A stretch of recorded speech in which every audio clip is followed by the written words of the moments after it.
Shall we start, sir? Ambassador Stobdan. Please. Yeah.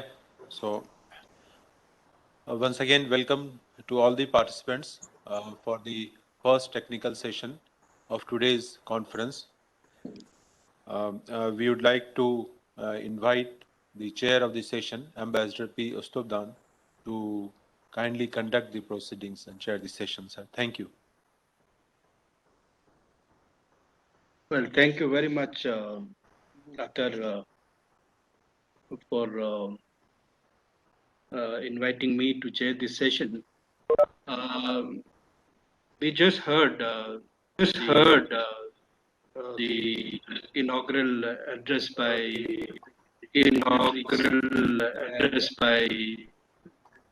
dignitaries. There's some problem. I think it's the voice is echoing.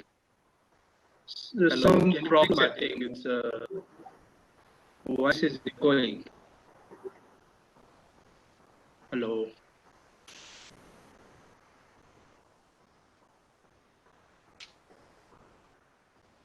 Hello.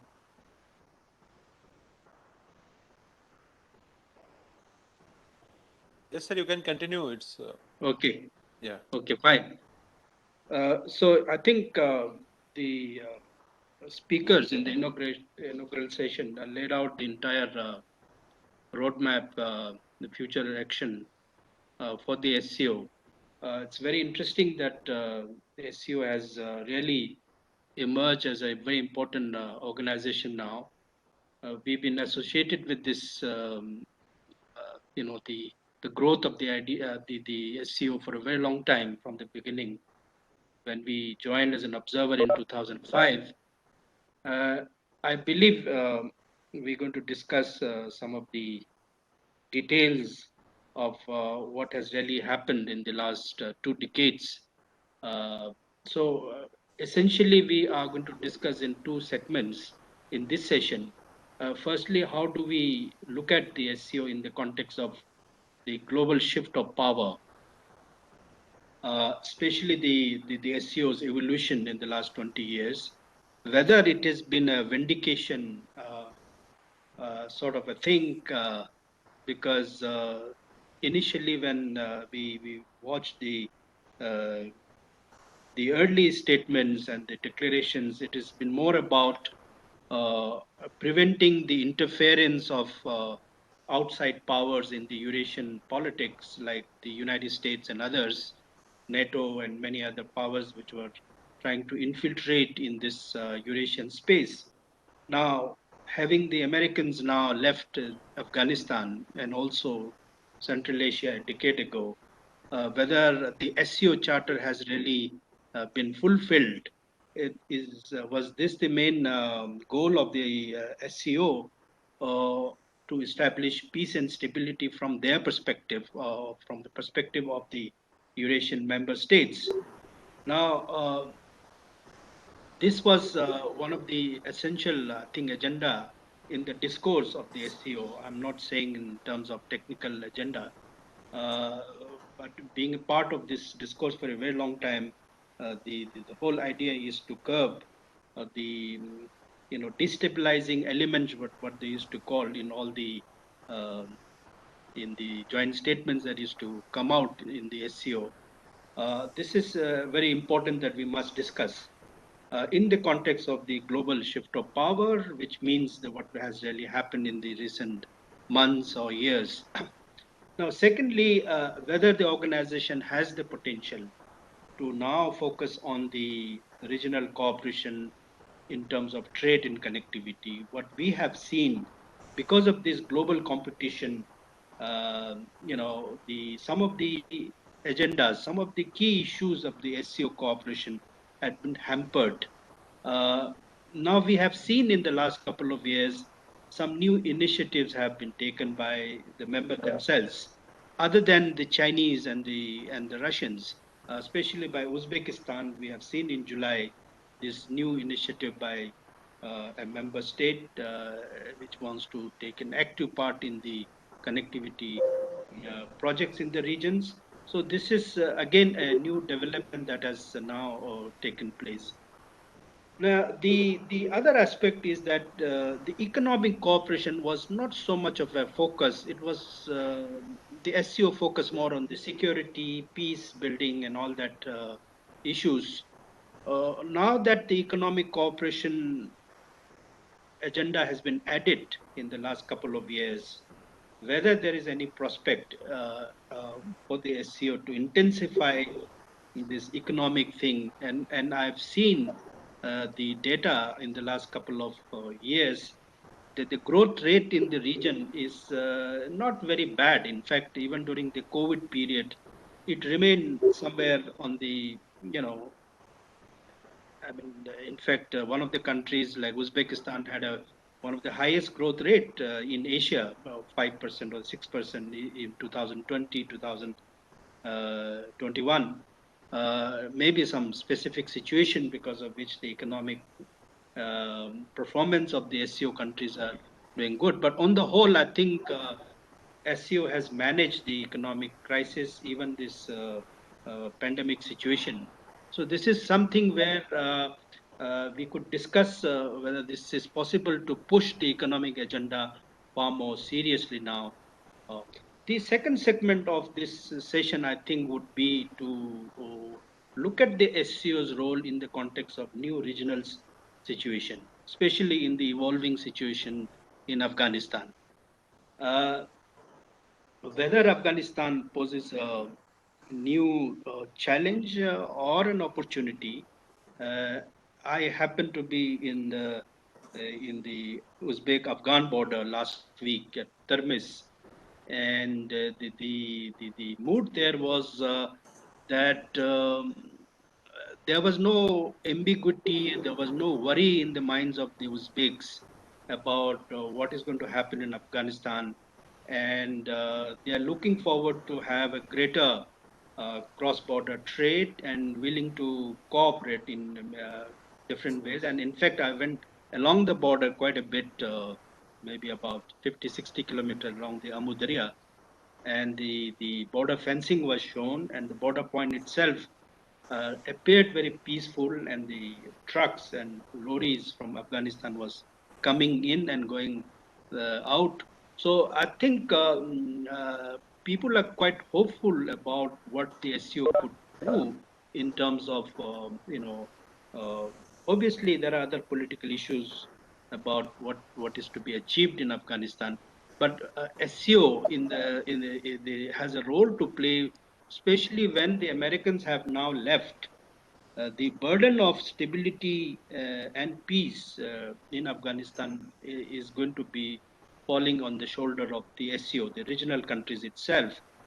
So I think even from our perspective, I'm sure people are going to deal in the next session. Uh, how is it that India is going to adopt a policy?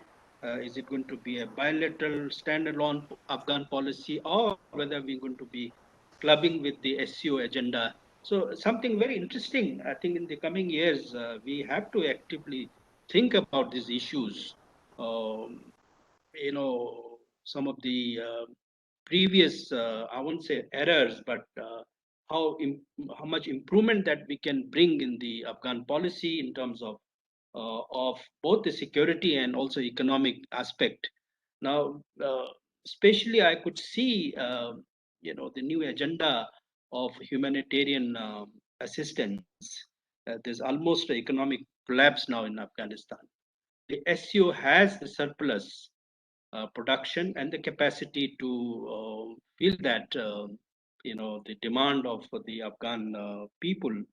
How we going to look at that is it's a very important issue. And I think this session will also discuss about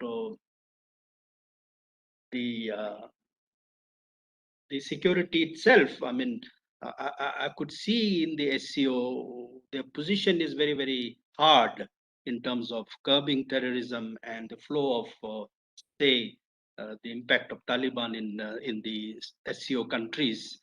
The CSTO position last time in Dushanbe was, they will fortify the borders with Afghanistan all along in Tajikistan, Uzbekistan, and perhaps also in Turkmenistan. And secondly, there will be no refugee flow into the SCO in the Central Asian space from Afghanistan, and there would be no military bases for foreign countries in the region.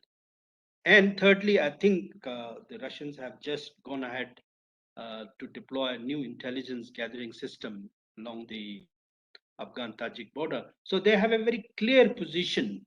And what we could see now is that the Chinese have built a new military base, or probably refurbish in the Wakhan corridor, which is in Badakhshan area in Tajikistan. These are some of the new development that is taking place in the SCO in terms of the Afghan situation.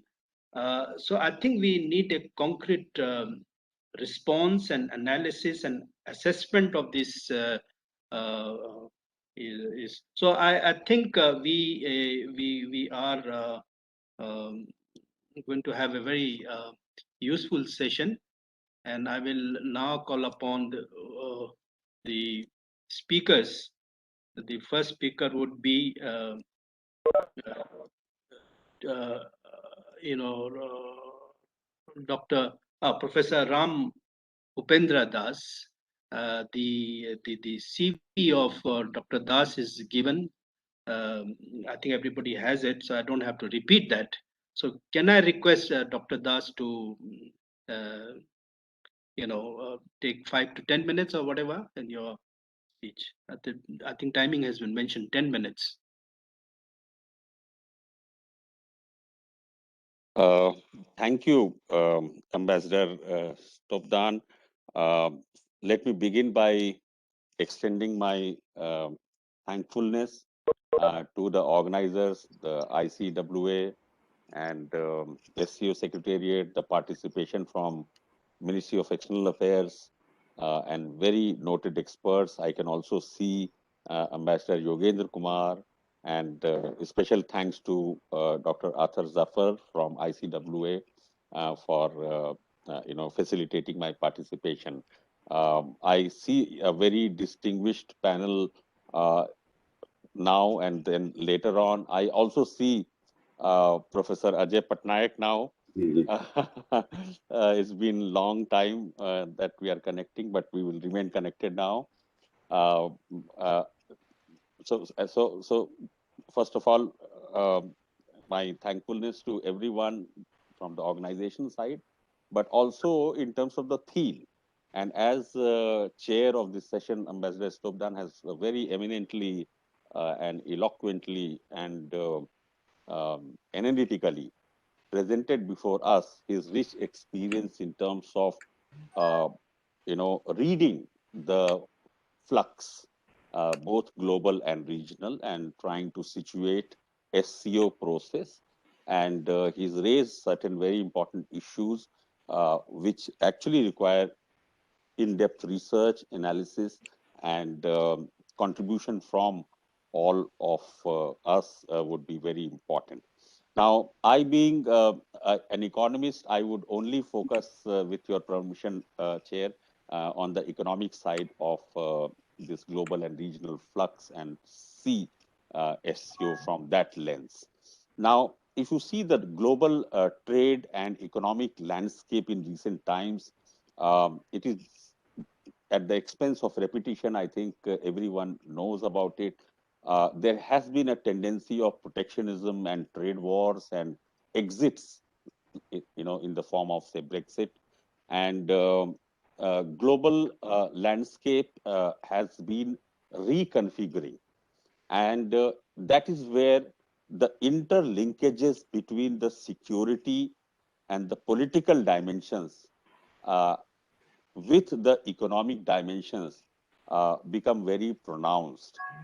Because I think again, for noted experts who are present in this session, I don't have to highlight or overemphasize on the fact that unless we see both the economic aspects of engagements alongside the political, strategic, and military also, um, I think we would be perhaps tackling only a part of the problem. And therefore, my first point is that we need to look at the two-way causality between the political side, the non-economic side, with the economic side. Second is that the extent to which Brexit and trade wars and some kind of economic nationalism manifested in protectionism in different parts of world, regions of world, in countries, uh, is a manifestation of course, many of the underlying economic maladies, and some are actually trade related, where trade deficit is perceived as something which is not good. It also has its own political connotation. Having said that, I also see 5 years, 10 years, 25 years down the line, when global economic engagements also disaggregated in terms of regional economic engagements, whereby regional economic engagements will become stepping stone for more cohesive global economic engagements in future. The contours of that will have to be factored in when we analyze the recent and the present flux in the global and regional arena, and when we are trying to derive certain inferences for the functioning, progress, and growth of SCO region with new members and so much new things that are happening, which are so good. So if we try and see what could be the future and how we are going to focus on that, that would possibly give us certain answers which can emanate from the domain of economic cooperation within SCO, which can be a building block for setting many things at the global level in terms of trade regime, rule-based system, multilateralism on economic dimensions. Uh, it will also, and this is my hypothesis, it will also have possibly comforting political relations within SCO as well. Now, when I'm saying this, I'm also mindful of the fact that it is not that just the economic side will determine the political side, but it is also true of vice versa. So, better political relations and greater work in terms of more cohesive political level cooperation will also open up new avenues for business and trade and FDI and economic cooperation as well. So, the political side, Bonhomme, is also going to get reflected in concrete business to business contacts and projects, which are essentially profit oriented.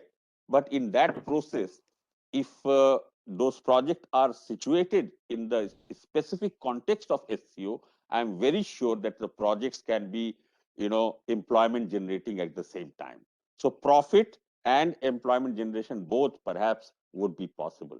My final point would be that the Industrial Revolution 4.0, that kind of technological revolution that is taking place in terms of big data analytics, Internet of Things, artificial intelligence, machine learning, uh, blockchain, sandbox, and whatnot. This is something which is going to be depending on very critical inputs and mineral resources, actually.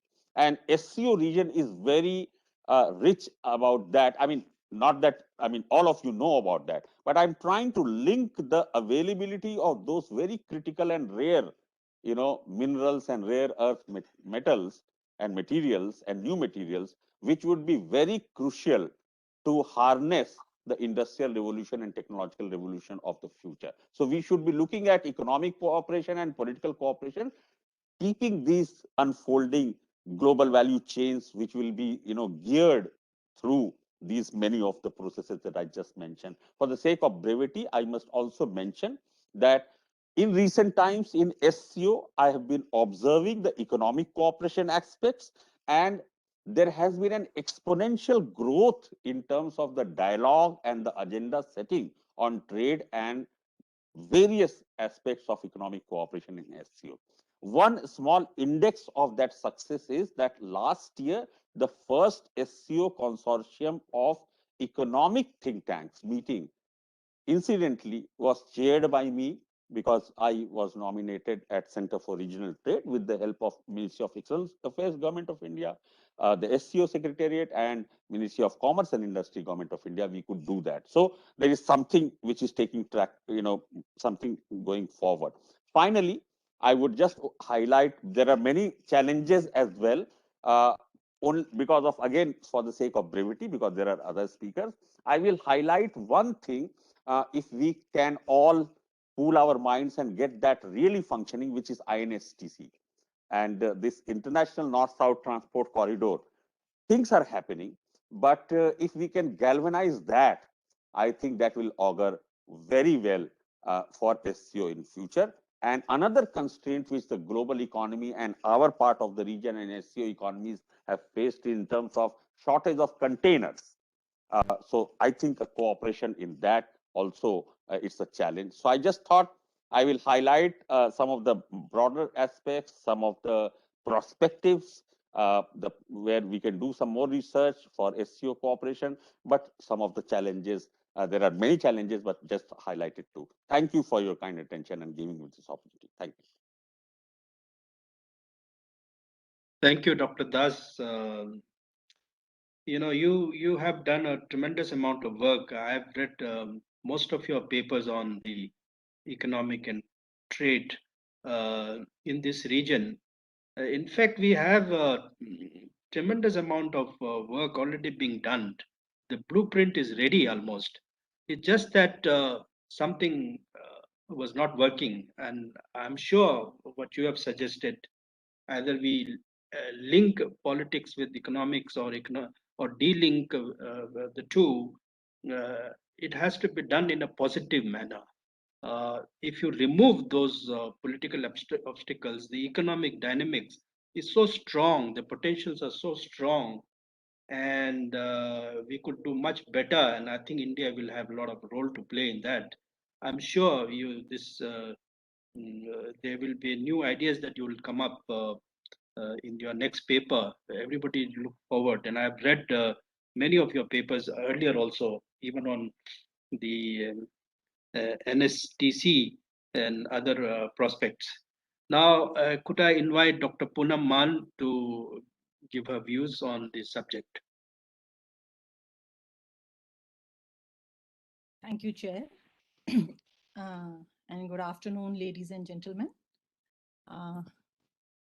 It's been a pleasure to see all the old faces after a long time. And at the outset, I would like to express my gratitude to the Indian Council of World Affairs for inviting me and giving me the opportunity to speak on the subject. I will be presenting my views on the role of Shanghai Cooperation Organization in the light of the Taliban takeover of Afghanistan in the next 10 minutes or so, because I'm also of the opinion that at a time when international situation is dominated by the recent events in Afghanistan, the SCO's role has a special relevance, as all the participants are neighboring countries and have major stakes in the future of Afghanistan. That is why when the 21st meeting of SCO happened in September this year, all eyes were on it. It is also important because this year we are celebrating 20 years of the formation of SCO. And in these 20 years, the organization has evolved as one of the key regional organizations in the Eurasian space.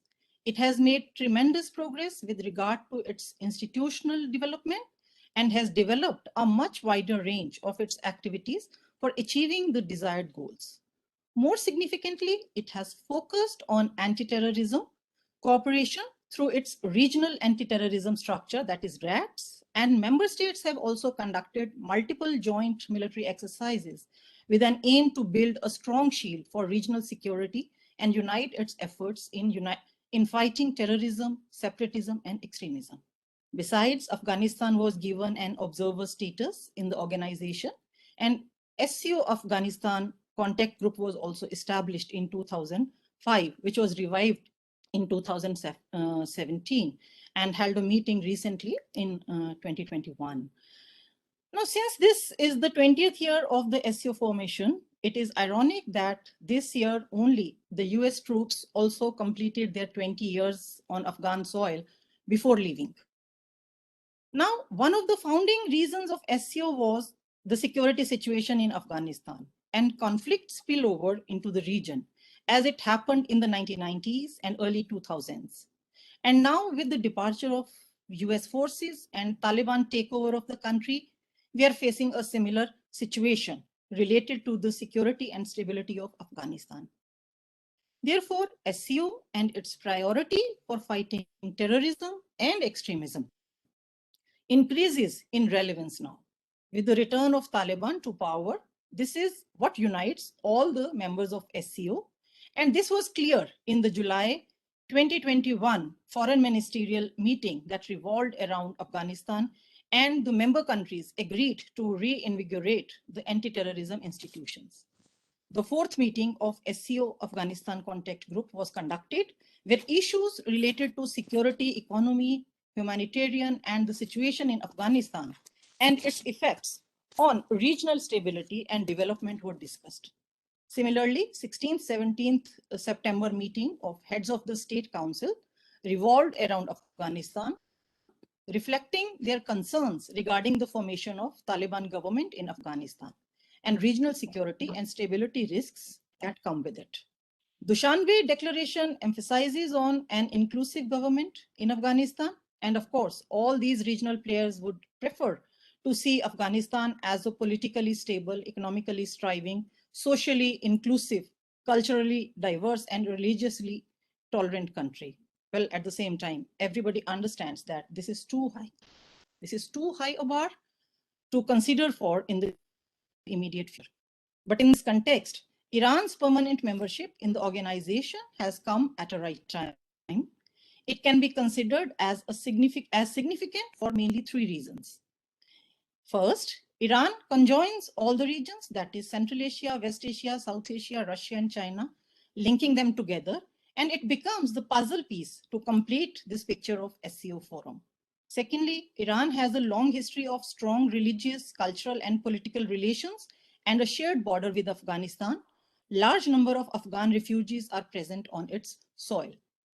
Thirdly, Iran's membership brings to the region its own advantageous geographic location and its role as a major partner in energy security and trade and transport connectivity. Now, instability and security threats emanating from Afghanistan is one of the key concerns for Tehran also, and its inclusion in SCO would provide a holistic approach to deal with the emerging challenges in the region, thus strengthening the SCO as an organization.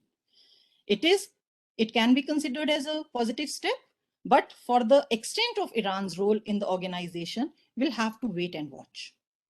Now, SCO's role in Afghanistan is important. Its member countries' concerns are genuine. No one can question about the growth trajectory of the organization. However, regarding the evolving situation in Afghanistan, one needs to ponder over some other factors also that put a question mark on the SCO's unified approach, where all the members should be on the same page. And most important among these are, it has been believed that SCO has so far not been instrumental in changing the circumstances on the ground. Similar things we can notice in SCO's stand on the current Afghan situation. That is, there is a lack of consensus among the members in SCO over dealing with Taliban in Afghanistan. They have different perceptions depending on the different kind of networks they have been participating in on Afghanistan. For example, One has references to the extended Troika participation and approach to Afghanistan mentioned in the recent summit itself by the countries who are involved in that, which is US, China, Russia, and Pakistan. Then you have the Quad involving Afghanistan, set up by US, Uzbekistan, Pakistan, and Afghanistan, that focused on connectivity issues. Then you have participants in the processes like Doha and Moscow. So you have different perspectives that was very much reflected in the individual statements of the member countries. And there is no single perspective of SCO as yet. Each of the regional players has carefully developed its special lines of communication to the interim government in Kabul on the basis of their quite diverging threat perceptions. Then there are project-based coalitions to engage in initiatives of their choice. BRI, EAEU, Jhabhar, etc. are points in case. So we have not seen a single collective approach of SCO on Afghan issue as yet. One can argue that people are waiting to see how the situation in Afghanistan evolves. But in terms of situation within Afghanistan, the question is very clear. That is need for humanitarian assistance to reach the people of Afghanistan and to have a framework within which this humanitarian assistance can actually reach the people of Afghanistan. The framework which lays down what are parameters, and these parameters are inclusive government, upholding of human rights and humanitarian rights, and upholding the rights of women and children and minorities. Are the SCO members are on the same page? We need to look at. So these are some of the references which clearly shows SCO as SCO's approach towards Afghanistan as a unified body. We have not seen as yet. Now, Taliban government is not inclusive. It is well known, but it wants to work as a normal functional government. It is well. This is clear from the present status. But at the same time, it is necessary to work with them. So the most pressing questions whether and when SCO recognizes Taliban rule of Afghanistan, how it deals with the Taliban-led Afghanistan as an official observer state, what will happen to the existing Afghanistan-related initiatives. These are very premature questions to answer, but to get answers to these questions, we'll have a wait and watch situation. Thank you very much for your patience. Thank you, Dr. Poonam Man. You're right. Everybody has adopted a wait and watch kind of approach. The fact remains that there would be no concrete action as such from the SCO, but SCO is a body which carries a lot of diplomatic weight, regional weight. For example, a simple resolution in Dushanbe about the legitimacy of Taliban rule, or positive or negative, would have altered the situation in Afghanistan. Something which was done in 1996. The SCO member countries, of course, that time there was no SCO, but the Shanghai, whatever, they refused to de-recognize the Rabbani regime. So that became a very critical issue that time, and they changed the context of the regional security situation. And I think this time around, even Pakistan sponsors Taliban as we had a very they have not been able to convince the SCO to recognize or de-recognize or whatever it is. So SCO does play a very important role in shaping the things. Now, as far as the economic and other things are concerned, these are specific projects which I think, as a chair of the SCO summit, SCO meetings, they come out with definite, agenda for particular year. And I think our turn is going to be there in this year, and then we will come out with certain specific. And I think every member countries have contributed a lot in their own way in terms of enhancing economic, social, educational, whatever cooperation that the region look for. I think there are positive aspects. It doesn't look very attractive as such, But in a very subtle manner, SCO plays a very important role in deciding the. I think in a way, it's a blessing in disguise that the exit of the United States is seen as a very positive light by the region, and hopefully more cooperation will take place even on issues like Afghanistan. Now, our third speaker would be uh, uh, Dr. Subha Chandran. uh, will take 10 minutes on the subject. Thank you.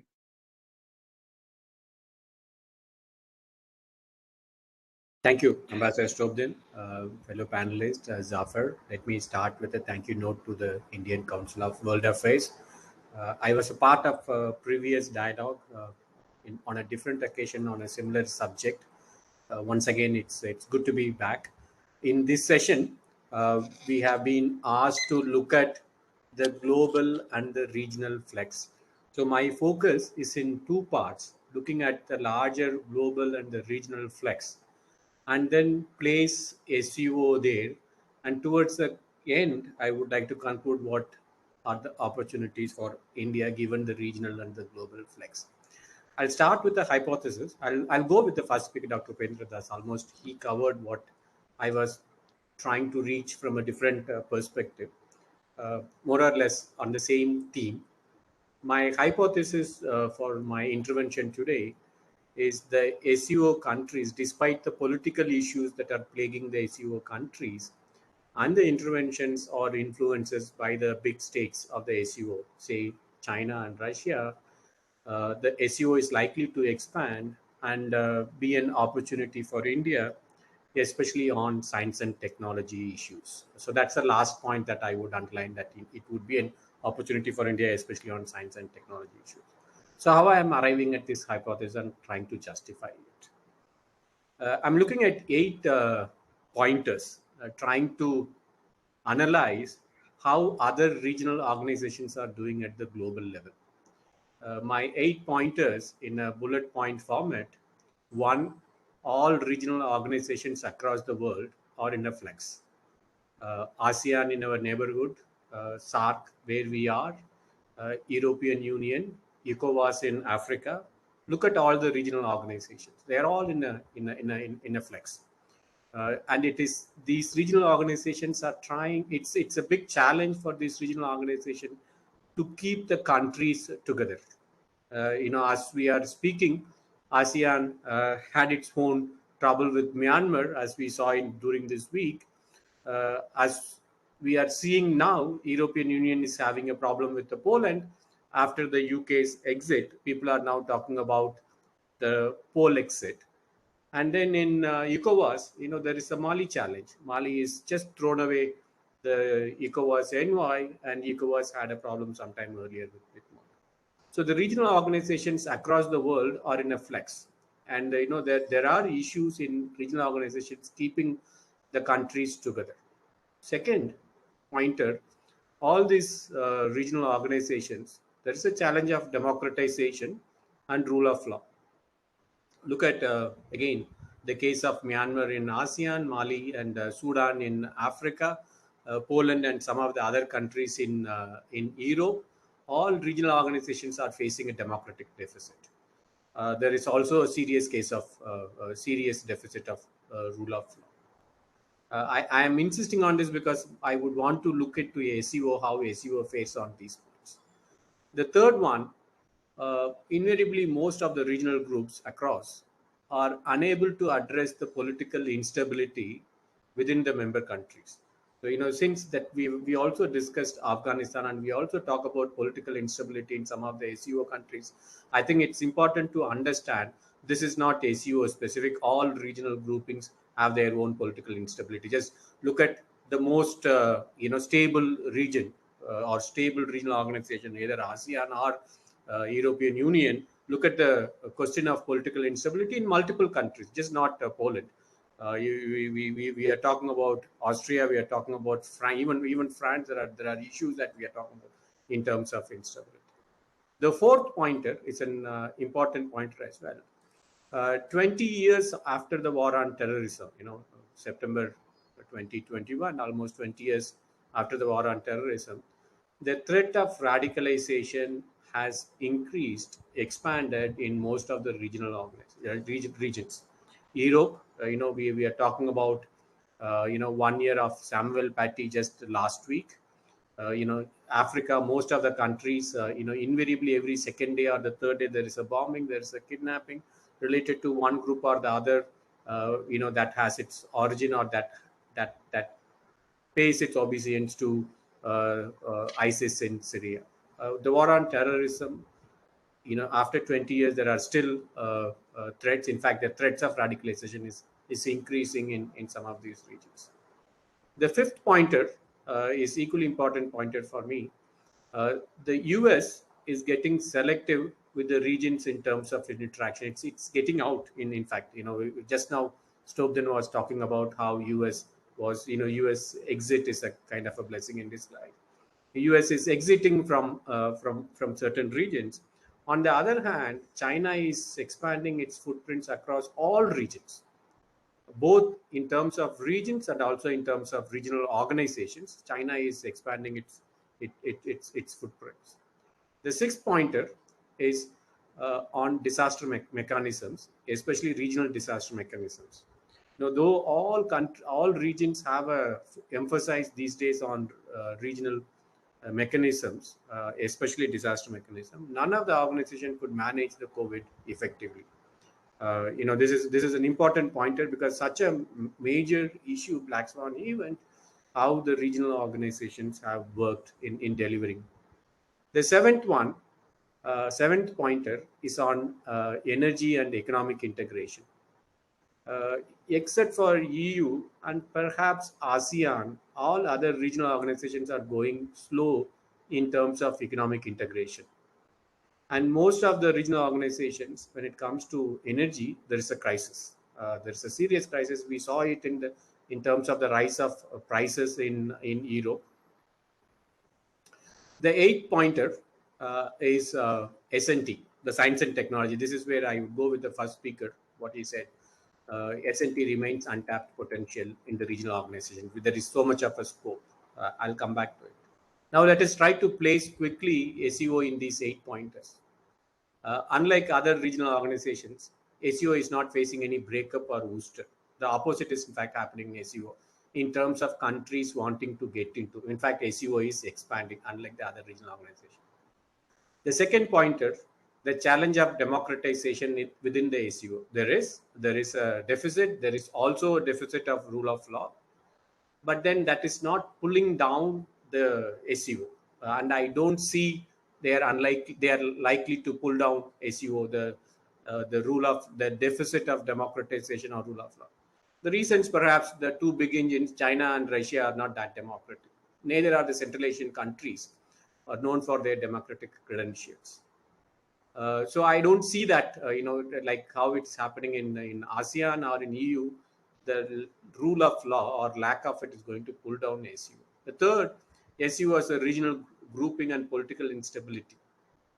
Is the SCO really worried that much about political instability in individual countries? Afghanistan, perhaps, but in other countries, I think SCO is managing it. Fourth point, 20 years after the war on terrorism, there is a threat of radicalism across SCO countries, not only SCO countries, but also across the SCO observers and dialogue partners. But then SCO seem to be confident in addressing this issue, the way they are working with Taliban now. The fifth pointer on China's expanding footprints across SCO. I think this, except for India, none of the other countries seem to be that much worried about China's overall. This is something that we have to keep this in mind, how China is being seen by the SCO outside India. The regional disaster mechanisms and COVID, I think this is, everyone knows that the SCO could not do much, though there have been a lot of discussion on that. The last 2 points, this is where I think we have to keep a larger, from an Indian perspective, SCO and economic the economic opportunities in SCO. This is where I'll go with what the first speaker said. China is expanding its footprint, sees SCO as the first jumping point, and the takeoff for its BRI. That poses certain challenges, but also it provides opportunity. Energy, this is where I think we have to while other regions are facing an energy crisis, Central Asia is likely to be an energy engine, both on the north south and the east west. They are talking about CASA on the one side and a part of building pipelines across the BRI on the other side. The last point, the untapped potential of SEO in terms of science and technology. I'll go with what Dr. Petra said in the beginning. He gave a series of subjects. I think they all give a larger opportunity for India to play a larger role in SEO. I would, since I work now in a SNT institution in Bangalore, this is something we discussed earlier in another dialogue as well. SNT, science and technology, would provide a larger opening for India in the SEO, and that's the engine that we should take it forward into SEO. So to conclude, unlike the other regional organization, SEO is expanding. Political instability and rule of law issues exist, but it's not going to impact the functioning of the SEO. China and Russia will continue to be the engines, and India has to accept that. Despite all those things, I still strongly believe India has a larger space to play, especially on science and technology. I'll rest my case there, stop here. Thank you so much.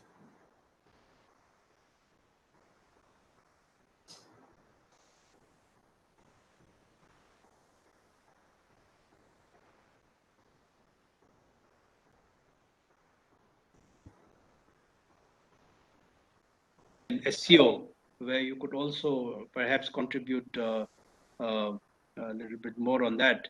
But now we have about 15 minutes for a discussion, and anybody who wants to, I think there is a indicator somewhere to raise your hand, or you could just raise your question.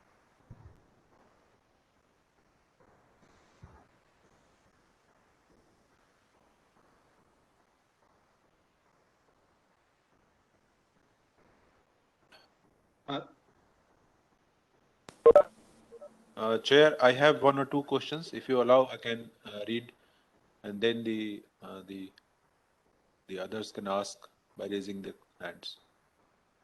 Yes, sure, please. Yeah.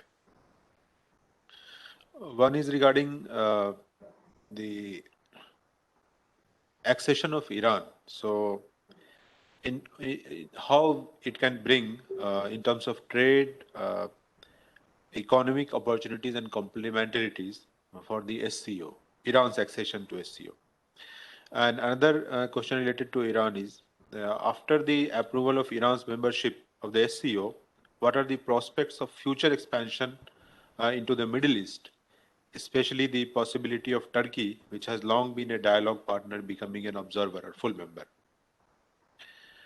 And related to China, Russia, Pakistan, Iran. So there was a meeting on the margins of SCO summit.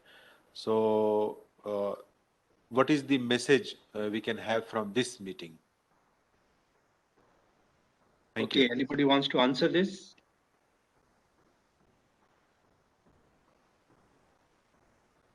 Subha?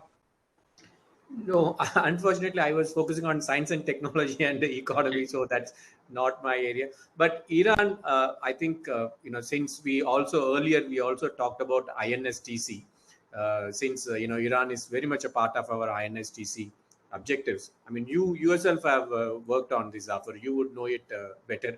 Rather, you should give an answer to that question than asking us that question. How Iran could be an opportunity for us, especially on the INSTC, and our economic potential into this, given the current situation, the post Ghani Afghanistan position.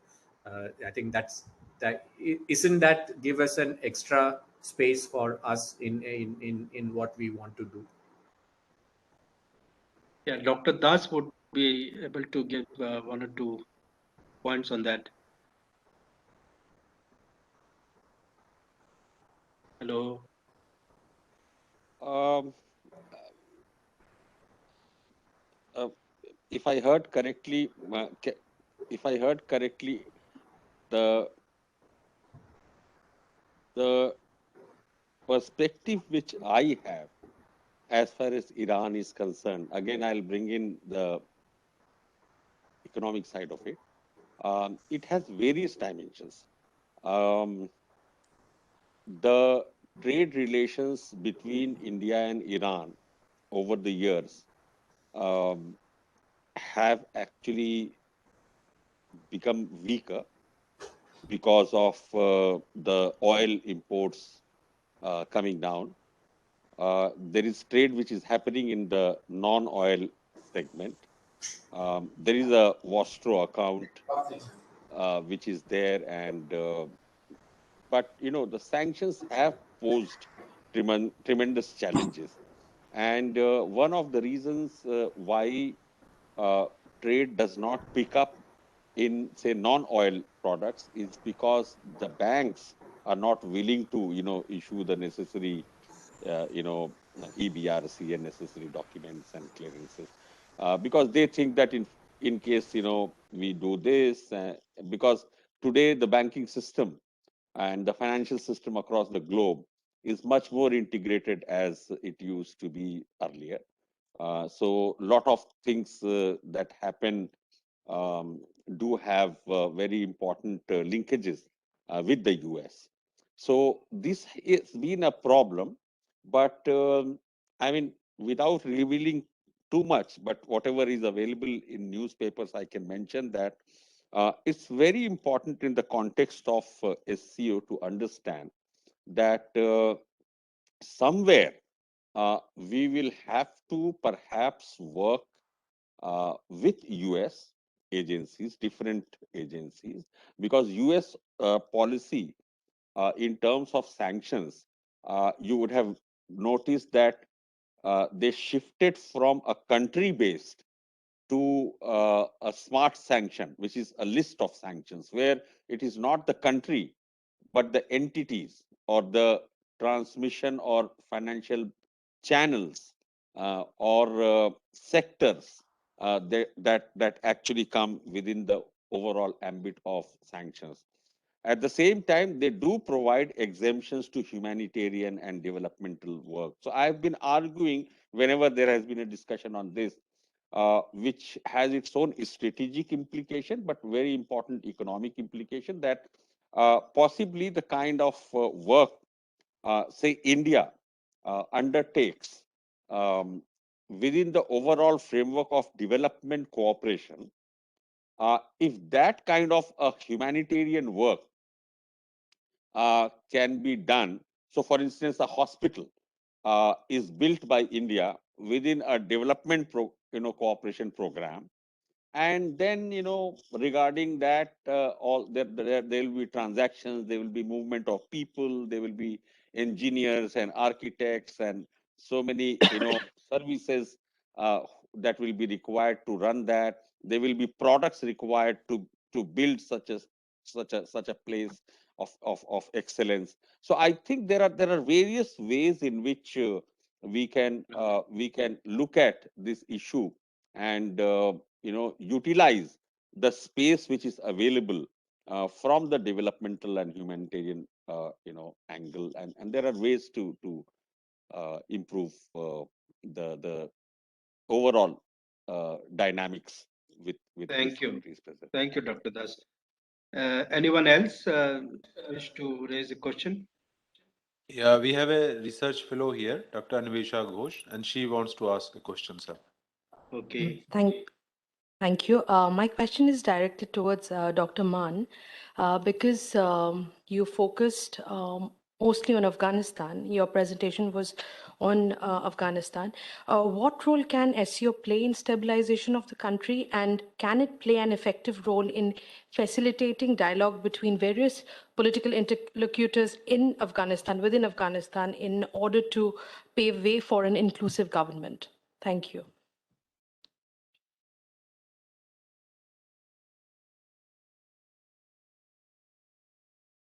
Dr. Mann,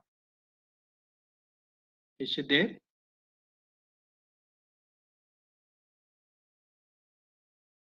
Hello.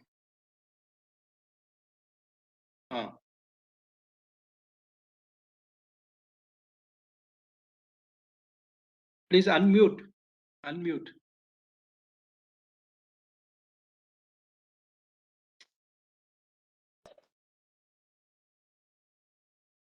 Was there any question? Yeah.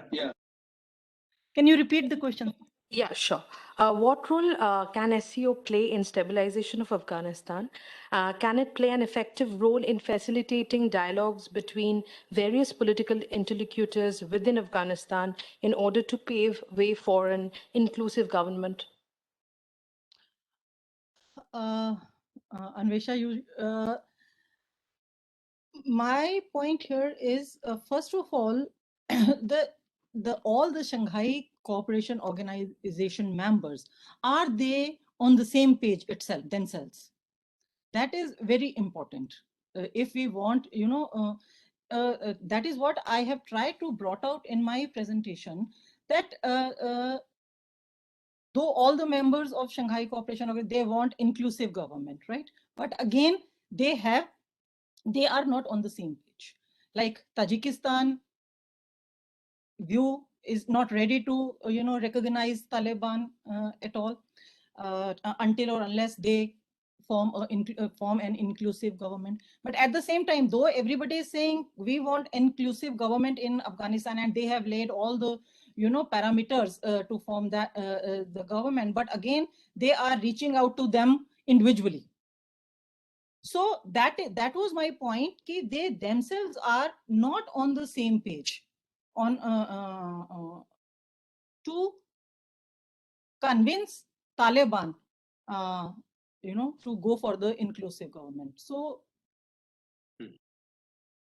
I don't think so far there are any indications from the SCO platform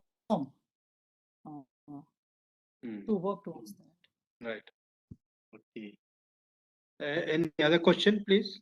We have 5 minutes. Yeah. We are just coming to the end, but one question maybe for you, sir. This Sino-Russian G2 lead the SCO, is it a reality? Or does Delhi's rejection of China's Belt and Road Initiative affect India's relevance to the SCO? Well, I think there are dynamics within SCO which is well known. So I think idea of this conference is to give a future direction, what we could do. There are internal contradictions. In fact, one of the challenge for the SCO is to remove the regional contradictions.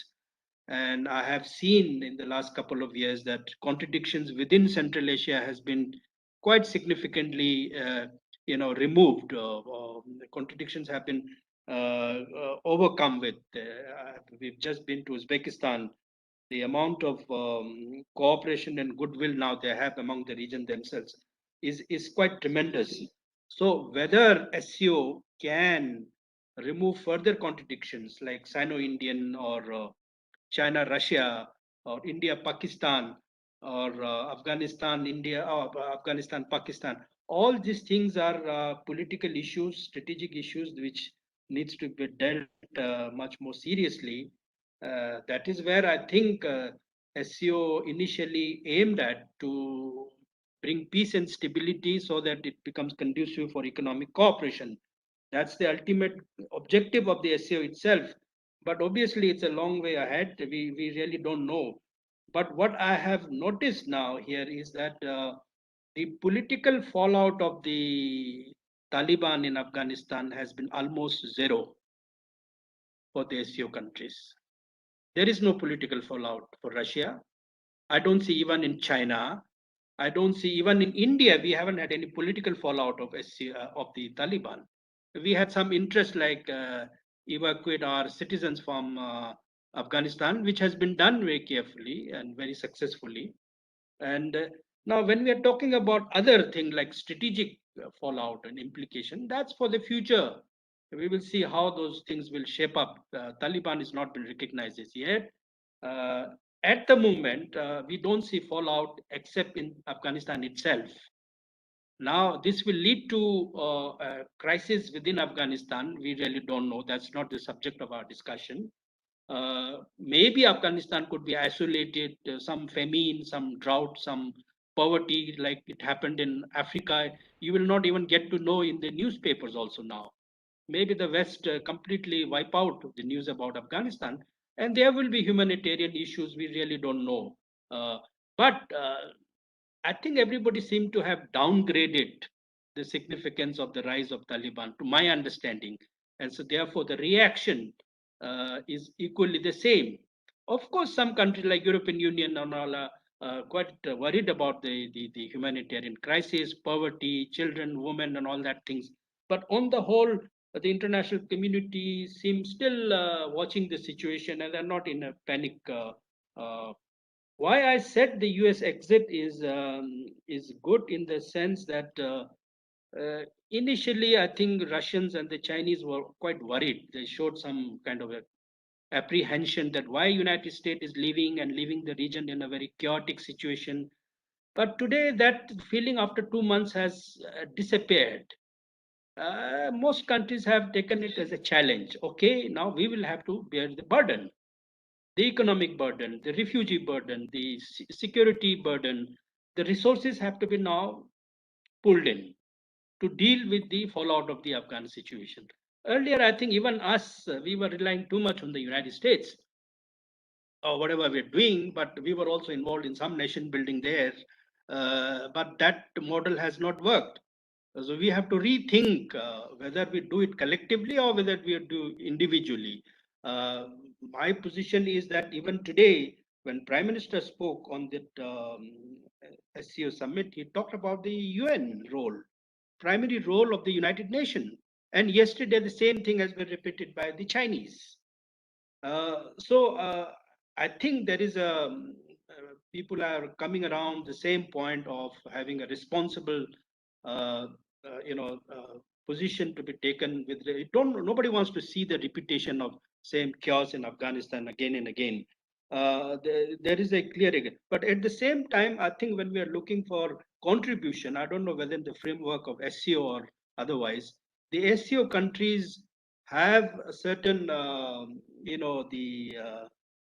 burden sharing.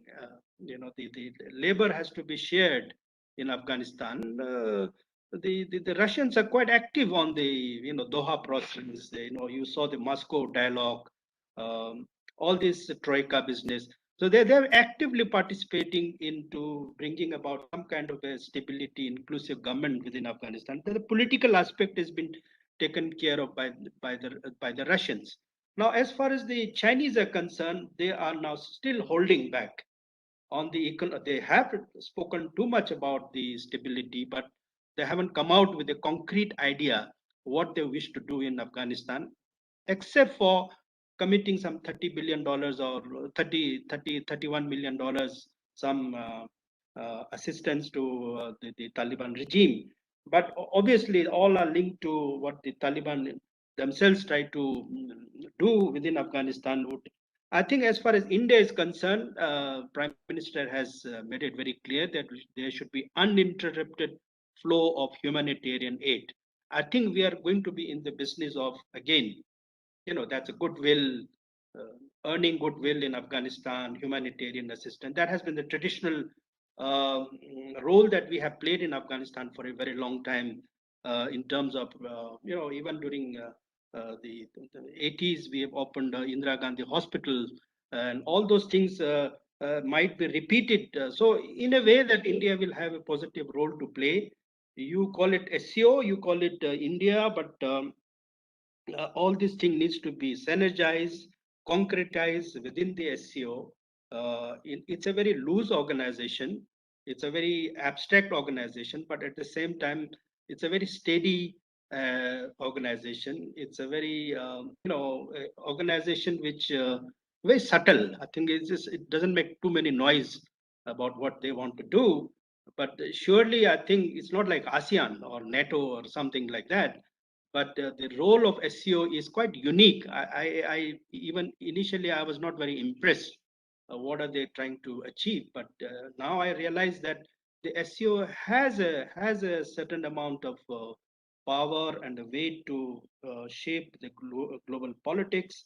But at the same time, I do not underestimate the role of major powers. They can upset the entire process again. We don't know what is the future game plan of the United States and Russia and China. And then again, the SCO will be in a disarray. We don't know which direction we are going into. Especially countries like India had to vacillate here and there because we have to balance our interest in this region. So I think there's been a quite interesting session, and we've got a lot of ideas.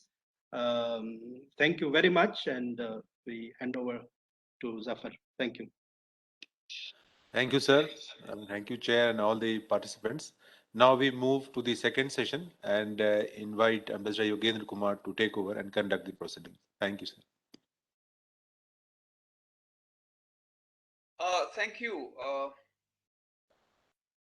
wanted to make one point to begin with. I think in the previous session, I noticed that there were some raised hands, including my own, but somehow attention wasn't paid to that. So I think in our session, we will follow slightly different practice.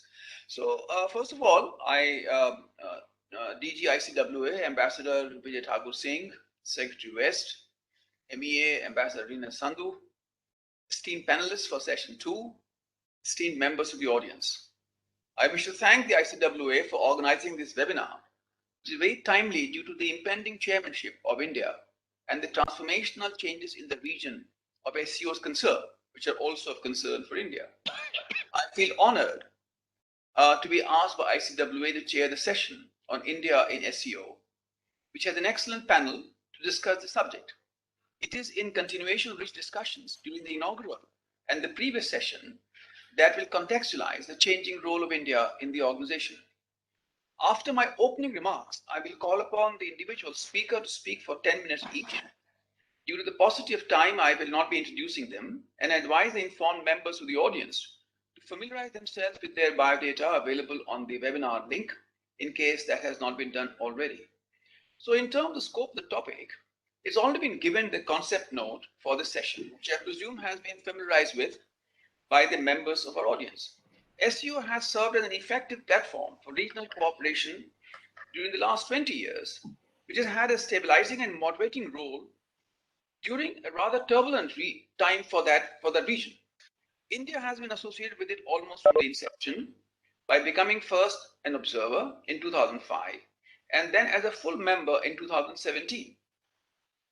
As a country with historical civilizational ties with the Central Asian region, India's association with SCO is a recognition of its regional role, which is supportive of the broader objectives of this organization. Now, India is being called upon to provide chairmanship to this organization. But the developments in the last few months have radically altered the context for India's role in this organization. With its tense relationship with two of its members, namely China and Pakistan, the organization's own challenges, and the demands placed on India for its impending leadership to steer the SCO, complexities have increased multifold with the highly dramatic developments in Afghanistan and the tremors therefrom in the region and far beyond. It bears recall that SCO as we know it today came into existence in the wake of the US invasion of Afghanistan, and thus its Afghanistan outlook conditions its activities in every possible elemental way. As this country's history has shown, the political and security uncertainty of Afghanistan would test the geopolitical assumptions underlying regional assessments concerning it, which lack unanimity even amongst the SCO members, as well as the effective realization of the founding principles of the SCO. The bizarre situation of the possibility of former suicide bombers rubbing shoulders with representatives of other countries in international councils capture these dilemmas for diplomats and national leaders alike. A range of perspectives affecting the region remain open, including what the UN Secretary General has called regionalization of conflict, or a geostrategic black hole, a situation further compounded by the simultaneous existence of other collapsed states in close proximity, putting an enormous burden on the global humanitarian response capabilities. No doubt, this will force the leaders within the region and outside to make extremely difficult and nuanced responses. The most recent SCO summit, September 2021, predominantly focused on the Taliban takeover, and it envisages, amongst many other things, a separate counterterrorism center in Dushanbe, a universal center to counter challenges and threats to security within the RAD structure in Tashkent, an information security center in Kazakhstan, and a center against international organized crime in Bishkek. It is also important to remind ourselves that these developments are taking place while the region has been badly impacted by the coronavirus, causing socio-economic distress and poverty, growing national debt burden, and supply chain disruption. Prime Minister addressed the Dushanbe SCO summit in virtual mode on 17 September, where he spoke about the critical role for the organization in the region as he outlined the various initiatives of the government, whilst emphasizing the full exploitation of potential cooperation in regard to radicalization, connectivity, and people-to-people relations, which have been the key to the success of SCO as he envisaged it, or as he described it. He, in a significant strategic signal, and that's, I think, is extremely important for us to take note of, he also addressed the joint SCO and CSTO summit on 17 September, where he stressed the imperative necessity of the recognition of the quote-unquote new system by quote-unquote global community collectively and after due thought. As the chair of SCO RATS, India has developed concrete proposals for cooperation. External Affairs Minister also addressed the SCO Foreign Ministers meeting, as well as the unprecedented meeting of the SCO contact group in Afghanistan, which took place at the Foreign Ministers level for the first time.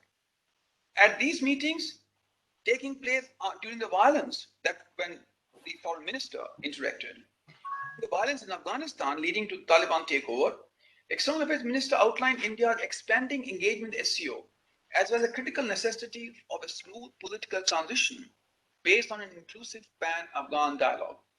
SCO Secretary General opines that Indian participation strengthens SCO's role as an important mechanism for shaping regional and global policies and ensuring security and sustainable development. Describing India as a dynamically developing economic power, a large state, he especially mentioned India's strength in pharmaceuticals, contributions to our transport infrastructure, and international transit corridors, digitalization and new production technologies, development of cheap solar energy, and capacity building in humanitarian assistance and disaster relief. He acknowledged India's participation in anti-terrorism mechanism. Many of these aspects are manifesting in concrete cooperation. India also has actively contributed to culture and literature cooperation amongst the SCO member states. As a signatory to a range of multilateral agreements and MOUs, the cooperation covers economy, environment, law enforcement, security, humanitarian assistance and disaster response, culture and tourism, and participation in SCO Afghanistan contact group. We may need to remind ourselves that SCO envisages a role for itself under Chapter 8 of the UN Charter, dealing with regional organizations' participation in maintenance of international peace and security with the approval of the UN Security Council. In fact, External Affairs Minister just addressed the UN Security Council on the subject of UN Security Council's relationship with the various regional organizations. Our experts panel will discuss 4 themes as they have been listed in the concept note. Their broad scope has already been fleshed out in various high-level statements, joint documents, as well as the range of MOUs which India entered into. Facing an unprecedented challenge with the Taliban takeover, the entire Indian approach will need to be revisited as a result. Radical extremism and galvanized anti-state actors would likely aggravate other fragility threats of the structural kind for Central Asia, such as socioeconomic inequalities, development challenges, public health care, climate change, and disruptive black swan events. All these threats exist against the backdrop of leadership transitions in these countries. A proactive Indian diplomatic role in SCO can, tapping into shared Central concerns, help in stabilizing Afghanistan, at the same time help in the formation of an inclusive democratic government there. India's political and socio-economic journey, widely acknowledged, equips it to shape the SCO's action agendas to face the challenges before its members and this region. And SCO can also be a useful platform. Actually, it is shaping itself up for standardization, norm setting in various spheres. So may I now request Professor Patnaik to make his intervention. Professor Patnaik, you have the floor. Thank you, Ambassador. First of all, I would like to express my profound thanks to ICWA, especially my friend Dr. Zafar, for giving me this opportunity, inviting me to this. Let me begin, Ambassador, by saying this. There has been a perpetual dilemma of India vis-a-vis the SCO. It's a perpetual dilemma, to be or not to be. To be was, when it started, was much easier to decide, because there was a background of series of cross-border terrorism incidents in Uzbekistan and Kyrgyzstan just before the SCO formation. There are cross-border terrorism in Chinese Turkestan, massive amount of cross-border terrorism in India, Jammu and Kashmir. So Taliban taking over and our fighting with the Northern Alliance or supporting the Northern Alliance, they all created a background in which India was favorably looking towards the Shanghai Cooperation Organization. So it started with the Chinese goal of the three evils: terrorism, extremism, and separatism. Nevertheless, terrorism being the main concern, so India was favorably disposed towards this organization, and it wanted to be or join as an observer in 2004, the year in which the Anti-Terrorism Center in Tashkent opened. So this was a major attraction for India, that in process of fighting terrorism, here is a multilateral organization, which is a strong coordination center in Tashkent. And that is when India decided to initiate a move towards being part of SCO. But when India joined from 2005, it took 10 years for India to apply and more than 10 years to join. So a decade between that is where India's dilemma starts, to not to be.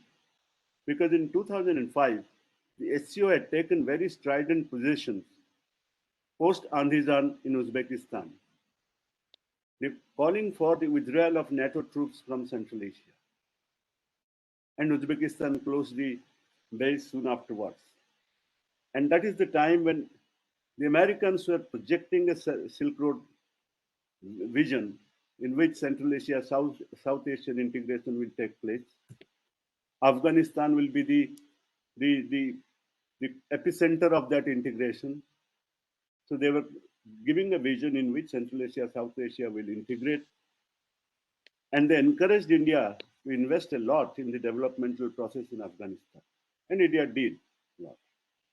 So this is the period when you are being pushed into Afghanistan as an US partner, if not an ally. You are being requested by some of the SCO member states, like the Eurasian countries especially, to join the SCO as a full member. But the moment you try to join it, you are faced with a situation when not only China is leading that organization, China is pushing Pakistan to become a full member also. So this was happening in between when India is engaged in Afghanistan. India is being pulled towards SCO, but China insisting on Pakistan was creating doubts. So it took a while for India to apply for membership in 2014. 15, it was decided to start the process by SCO members, and 17, India joined. Now, this, however, India, after joining this organization, participated But it was finding that though it is partnering with United States, spending nearly $3 billion in aid, the US, like China, pulling Pakistan into the SCO. Here there is United States, which is pushing Pakistan as a frontline state and pursuing Al-Qaeda and such groups, Arab-based groups, not focusing on Indian concerns regarding the terrorist groups and movements originating from Pakistan and operating in Jammu and Kashmir. So from both these powers, one within the SCO and one outside the SCO, the United States, we're still leaning heavily on Pakistan to manage, Afghanistan in this region.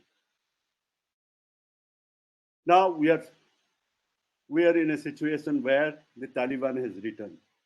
My point is these are two different types. The first power of Taliban in Afghanistan and the return to power of Taliban in Afghanistan. I do not put them in the same platform because in 1996, Taliban came to power by the full backing and participation of Pakistan and came to power in Kabul. If we look at 2021, it had started negotiating with the United States regarding withdrawal. It had started winning various provinces even before the actual US troops left this country. Many provinces of Afghanistan were being taken over by the Taliban. So it was fighting a battle within Afghanistan and winning on different fronts. And the US was negotiating for final withdrawal. That situation is different from entire dependence on Pakistan to come to power in 1996. That is a very, very important distinction because now we can say with some degree of confidence that this Taliban will not be totally unilaterally dependent on Pakistan. And history has shown, and recent history of 20 years has shown, that no power can really control Afghanistan.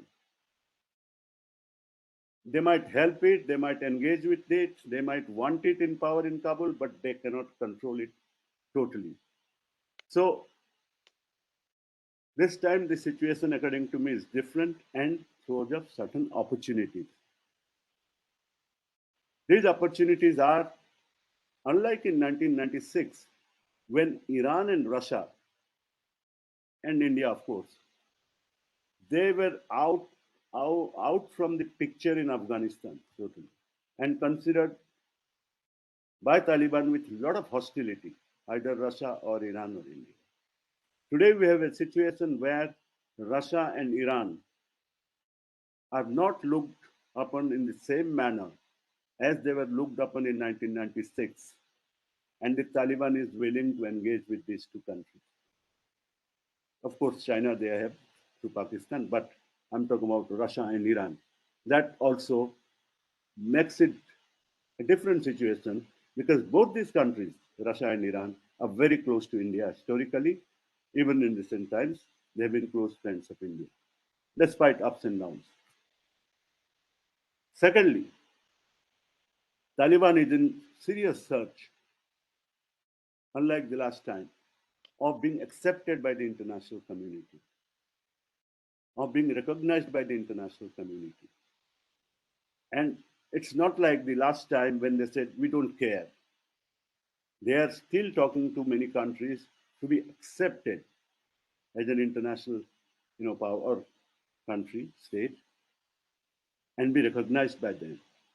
Now, this also opens up windows of opportunity because our friends are engaging with the Taliban and putting certain conditions under which they can deal with the Taliban. These were articulated by at the Moscow meeting. The Moscow meeting, if you look at the participants, all of them are SCO members. At the Moscow meeting, all of them were SCO members, plus Iran, which is going to be a member soon, plus Turkmenistan and Afghanistan. So SCO members have been engaged in serious dialogue with the Taliban in the Moscow format, where all the things that have been highlighted by in the previous session: inclusive government, inter-ethnic dialogue, national reconciliation, bringing all ethnic groups into the power structure. Then, of course, human rights, including gender rights.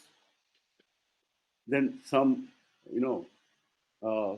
carrots were presented to the Taliban that these countries will try to pressurize or plead with the international powers for defreezing the accounts of the Afghan government, defreezing their account. And at the same time, also mobilize the international community for more aid and assistance to Afghanistan. Now, this is also an important aspect for India because there are enormous number of people. Enormous. See, India had invested in human capital in Afghanistan, not just social capital. And there are large number of Indian supporters within Afghanistan who are afraid, they're fearful. There are ethnic groups which India supported since the Northern Alliance. They are still there, out of power.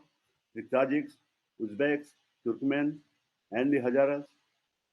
So these are the groups India somehow has to reach out through aid, assistance, because their areas. See, aid and assistance also may be cornered by Taliban for its own supporting areas and people.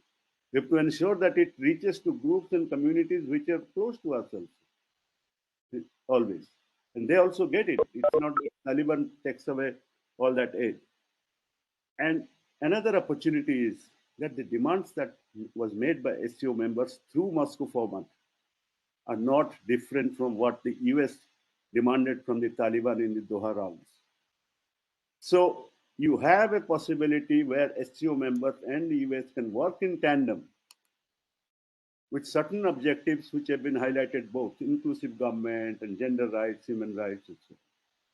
And non-export of terror outside the boundaries of Afghanistan to other states. These have been the bottom line of Doha rounds and Moscow format. So that creates an opportunity where the West and East can be brought together. And between the West and East, countries like India become very important because they have excellent relationship with the West and they are part of the SCO grouping. So what should we do then? That's the last part. My argument is, like somebody said in the last session, we have to deepen our relationship with Russia and Iran, not be guided by third powers and be pressurized by them, because we have to see our core interests. And the moment the Americans leave this region without bothering about the security of their friends and partners and allies, then it is also incumbent on us to protect our interest through our friends in the region who are also regional powers like Russia and Iran. We have to now focus, I think somebody said in the last session, on international North-South corridor. Because these countries have to be given outlet to the sea, have to have developments, not just investment. So one of our major infrastructure projects in Eurasia is International North-South Transportation Corridor, Jahabar, and the Vladivostok-Chennai link to Eurasia. We have to put more mind into these projects, more money into these projects, and pursue these projects which are almost now languishing in limbo somehow. We did a great thing by joining the SCO at a time when Russia had reintegrated Ukraine, was facing sanctions. So despite being a very close friend of United States, we decided to join the SCO where Russia is a leading player. So we have done such things because we are a power with a lot of economic and military power and with global standing, both as a democracy and as an economically rising power. So we have to defend these interest of ours. And also we work towards a global consortium on Afghanistan for humanitarian aid and assistance. And that in that India should take the lead along with some of the SCO countries and demand this or try for this. Because aid is a must.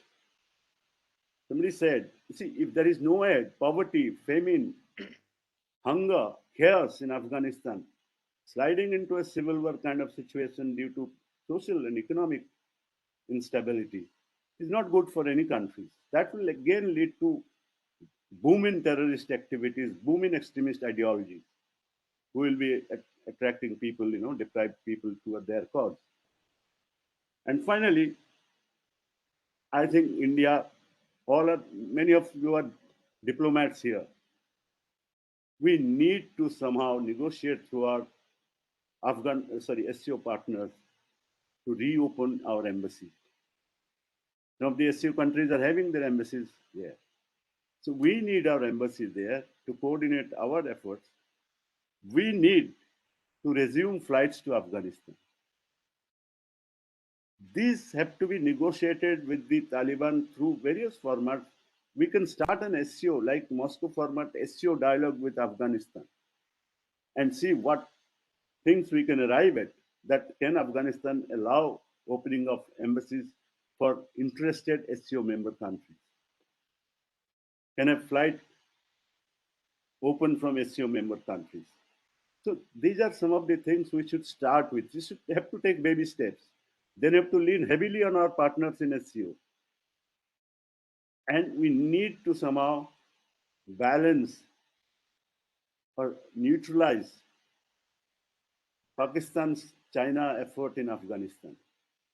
That neutralizing cannot be done by openly becoming hostile to them in Afghanistan, criticizing them, but by being engaged in this multilateral organization and trying to bring everyone into certain positions that India takes there. And that is best way to neutralize their influence and increase the influence of countries like Russia, Iran, and India in this. This has been our policy during Northern Alliance. I think within SCO, a similar such sectional group which works without officially institutionalized, but work towards our interest should be pursued. Thank you very much. Thank you, Professor Patnaik. May I now request Mr. Tandon to make his interventions? And Mr. Tandon, you have 10 minutes. Thank you. Thank you, Ambassador, and good evening to all the dignitaries. I'm pleased and privileged to be part of this conference organized by ICWA. Many thanks for that. Economic cooperation is an important element of stability in the SCO region and one of the tools to achieve long-term sustainability of the organization. FICCI, which is Federation of Indian Chambers of Commerce and Industry, is glad to represent India at the SCO Business Council and as the largest and oldest apex chamber in India. The Business Council is an important part of the SCO and will play an even more significant role with growing focus of the grouping on economic aspects. FICCI has been designated by the Government of India to represent Indian industry at the SCO Business Council. We participated as an observer in the SCO Business Council meeting held in Astana in 2017 and have been engaged proactively subsequent SCO Business Council board meetings held each year. India's full membership to SCO will provide immense economic opportunities both for India and the member states. India is one of the largest consumer markets of the world with rising middle class population and a sizable and employable young workforce. It's one of the largest energy importers. Moreover, geographical and geo-economic scope of SCO will expand from Eurasia to the Indian subcontinent. India's geographical size is 1.25 billion people and a whopping USD 2.5 trillion economy would make the grouping one of the biggest and powerful organizations in the world. We already have robust bilateral and multilateral mechanism of engagement with SCO countries through BRICS and bilateral levels.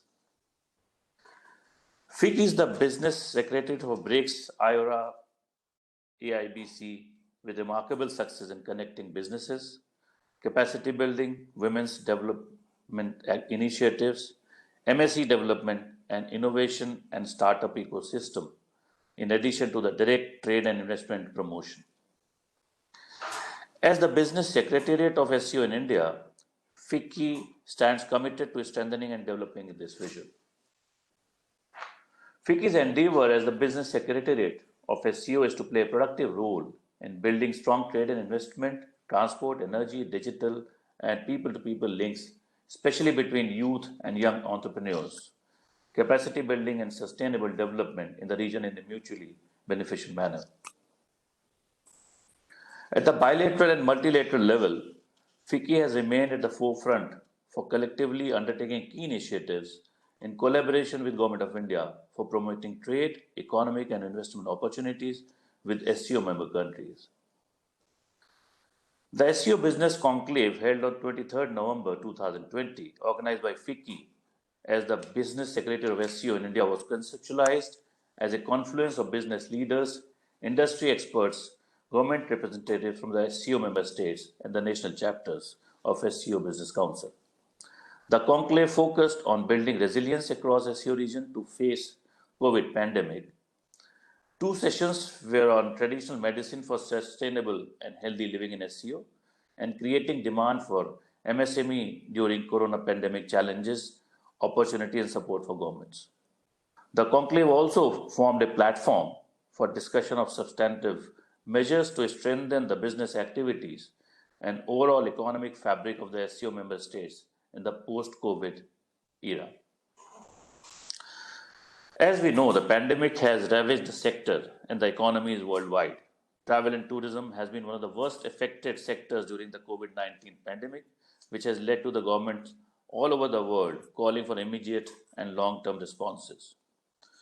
With the international borders closed around the world and travel, especially air travel, at standstill since early March, the cruise and leisure tourism industry being closed, closure of tourist attractions, and the cancellation or postponement of cultural events or festivals, the impact that COVID-19 has had on global tourism has been drastic and indelible. But it's important to understand that a region such as Central Asian region, especially the SCO countries, which possess immense potential for travel and tourism due to beautiful landscape, cultural and historical linkages, and deep people-to-people connect, has been lacking at leveraging the inter-SCO tourism potential. As we always have discussed, tourism as a multiplier sector has long-ranging impact on several sectors of the economy and is a high generator of employment. The strong social, cultural, and historical ties between the Shanghai Cooperation Organization member states has significant scope for mutually beneficial multilateral cooperation in tourism. At FICCI, we undertook a SCO tourism study supported by Indian Ministry on Tourism on Development of Cooperation Tourism in the SCO organization last year, which sought to understand the scope for developing tourism within SCO and to expand cooperation in promoting intra-SCO tourism through developing tourism circuits connecting the SCO countries through air, road, and rail, deployment of technology and innovation, and encouraging virtual methods of tourism as a measure to post-COVID-19 strategy, as well as enhancing travel trade and investment by engaging the private sector through PPP mode. The economic relevance of SCO countries is underscored by the fact that they collectively account for 20% of global GDP, more than 1/7 of global goods trade, and nearly 12% of world trade in commercial services, and nearly 20% of world net FDI inflows. However, share of intra-SCO trade accounts only for a meager 4.5% of SCO's total trade.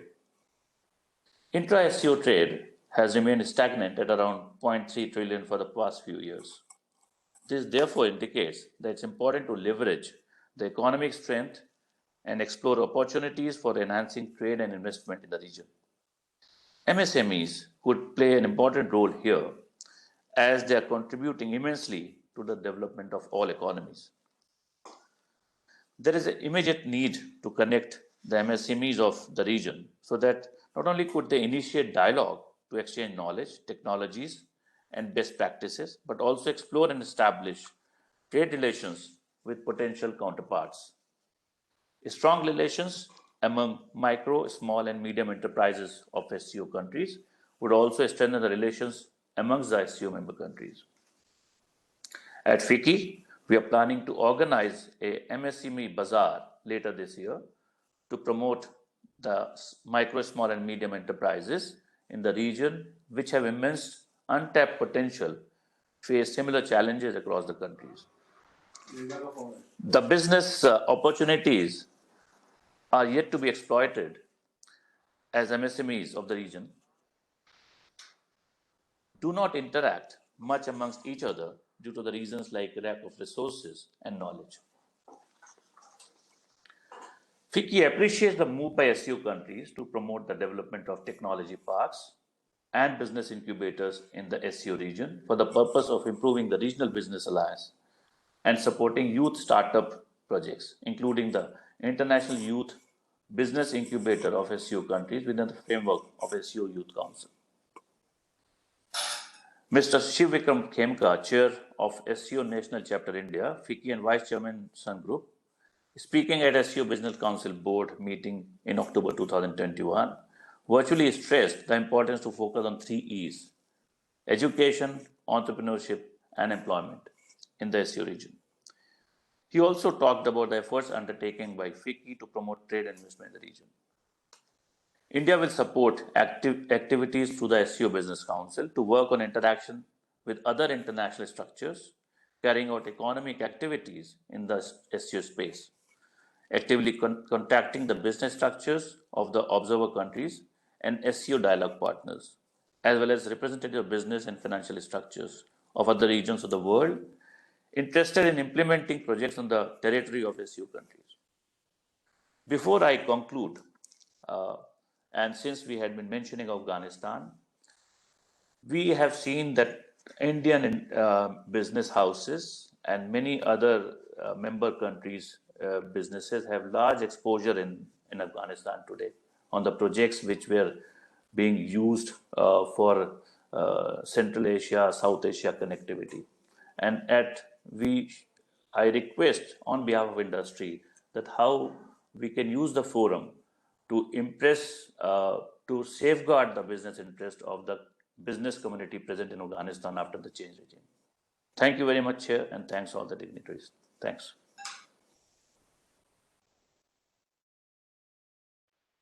Thank you, Ms. Tandon. May I now request Dr. Zafar to make his intervention, and Dr. Zafar, you have 10 minutes. Thank you. Yes, sir. Thank you. I will be brief because we will have some time for discussion. Regarding SCO first, sir, the Shanghai Cooperation Organization has been emerging as a significant platform facilitating regional and interregional interactions and cooperation. The organization, in a way, reflects the change in international system, and it has become a powerful regional voice. Year 2021 marks the 20th anniversary of its foundation in June 2001, and the organization held its Jubilee Summit in Tajikistan in September 2021. In 20 years, the organization has grown and gained strength, and it is playing an active role in regional and international diplomacy. There are profound changes in the region, and the SCO is pursuing its objective to secure stability in its area. The SCO has largely been able to help in contributing to maintenance of security and contribute to development in the Eurasian region. And among its achievements, it can be mentioned that the SCO has been successful in establishing high-level regular communication, not only at the heads of the state level, but also among authorities in defense, security, legislature, judiciary, and cultural spheres through various formats and initiatives. In fact, the organization has a busy calendar, and it remains active throughout the year. Cooperation in the field of security is also a significant aspect of this organization. The regional anti-terrorist structure, which is based in Tashkent, and it was referred to by the Secretary West, is playing an an important role in strengthening regional security in the region through cooperation and information sharing. Measures and actions taken by the RATs, including exercises, are helpful in developing cooperative regional security environment. The announcement in Dushanbe summit to further establish institutions within the SCO frameworks directed at security will strengthen regional cooperation to deal with terrorism and other threats in the region. At Dushanbe, 4 initiatives were discussed: a separate SCO counter-terrorism center in Dushanbe as a permanent body, the SCO Information Center in Kazakhstan, the SCO Center Against International Organized Crime in Kyrgyzstan, and the SCO Universal Center to Counter Challenges and Threats to Security located in Russia but within the SCO RATs. Further, the organization is contributing to the Pan-Asia Dialogue. SCO has been engaging with Association of Southeast Asian Nations. It held a roundtable in Jakarta in 2019 on ASEAN SCO trade and investment potential. In Tajikistan's capital Dushanbe, 2 summit meetings were held involving the SCO. First, the SCO summit, and second, the SCO CSTO outreach summit on Afghanistan. Some recent developments influencing the SCO. In recent times, 3 developments have significantly impacted the agenda of the organization. 2 of them have been unexpected and challenging for the organization and its members, while one was desired and it is contributing to the objectives of the SCO. First, since 2019, the pandemic has impacted the SCO space, particularly in health, economic, and social spheres. In response, the organization has explored avenues of greater cooperation, particularly in public health and well-being, medicine, and technology. Second factor is Afghanistan. The country remains unstable for a long time, which is a serious concern for the SCO members. The third issue is the constructive process of regional cooperation in Central Asia. It was desired for a long time in Central Asia, and the process is largely driven by Uzbekistan and Kazakhstan, but supported by all regional countries. It has helped create an enabling environment for cooperation, particularly in economy, energy, connectivity, and transport. Enhancing economic cooperation in SCO region has been a challenge for the organization. There is relatively a low level of trade, as mentioned by the previous speaker, in and economic integration among SCO members as compared to other regions like Southeast Asia or European Union. This impacts the overall well-being of the large population in the SCO area. Surface connectivity between South Asia and Central Asia is critical for the development of the 2 regions and for the Eurasian space. However, for this situation in Afghanistan needs to be stabilized. Now, about India and SCO. SCO is significant for India's continental interest in its neighborhood. India has an active policy of engagement with the region of Central Asia. Similarly, there is equal interest in Central Asia for India to enhance its economic engagement in the region. Despite the constraints arising of the pandemic condition, year 2020 was significant for India's engagement with the organization.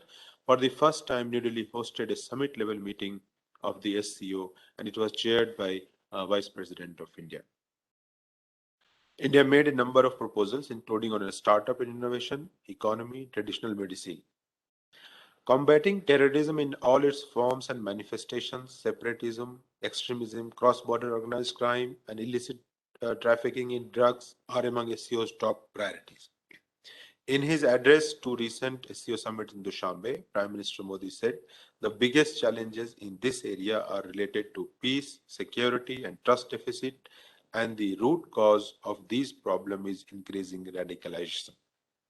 He emphasized that Central Asia region has been a bastion of moderate and progressive cultures and values, on the basis of the region's historical heritage, SCO should develop a common template to fight radicalization and extremism. He added that in SCO countries, including India, there are moderate, tolerant, and inclusive institutions and traditions associated with Islam. SCO should work to develop a strong network between them. About I will just two issues I will highlight here. First, about cooperation in the health sector. Uh, in its chairmanship of the SCO Heads of Government Council, India proposed a number of measures aimed at boosting people's overall security in SCO space.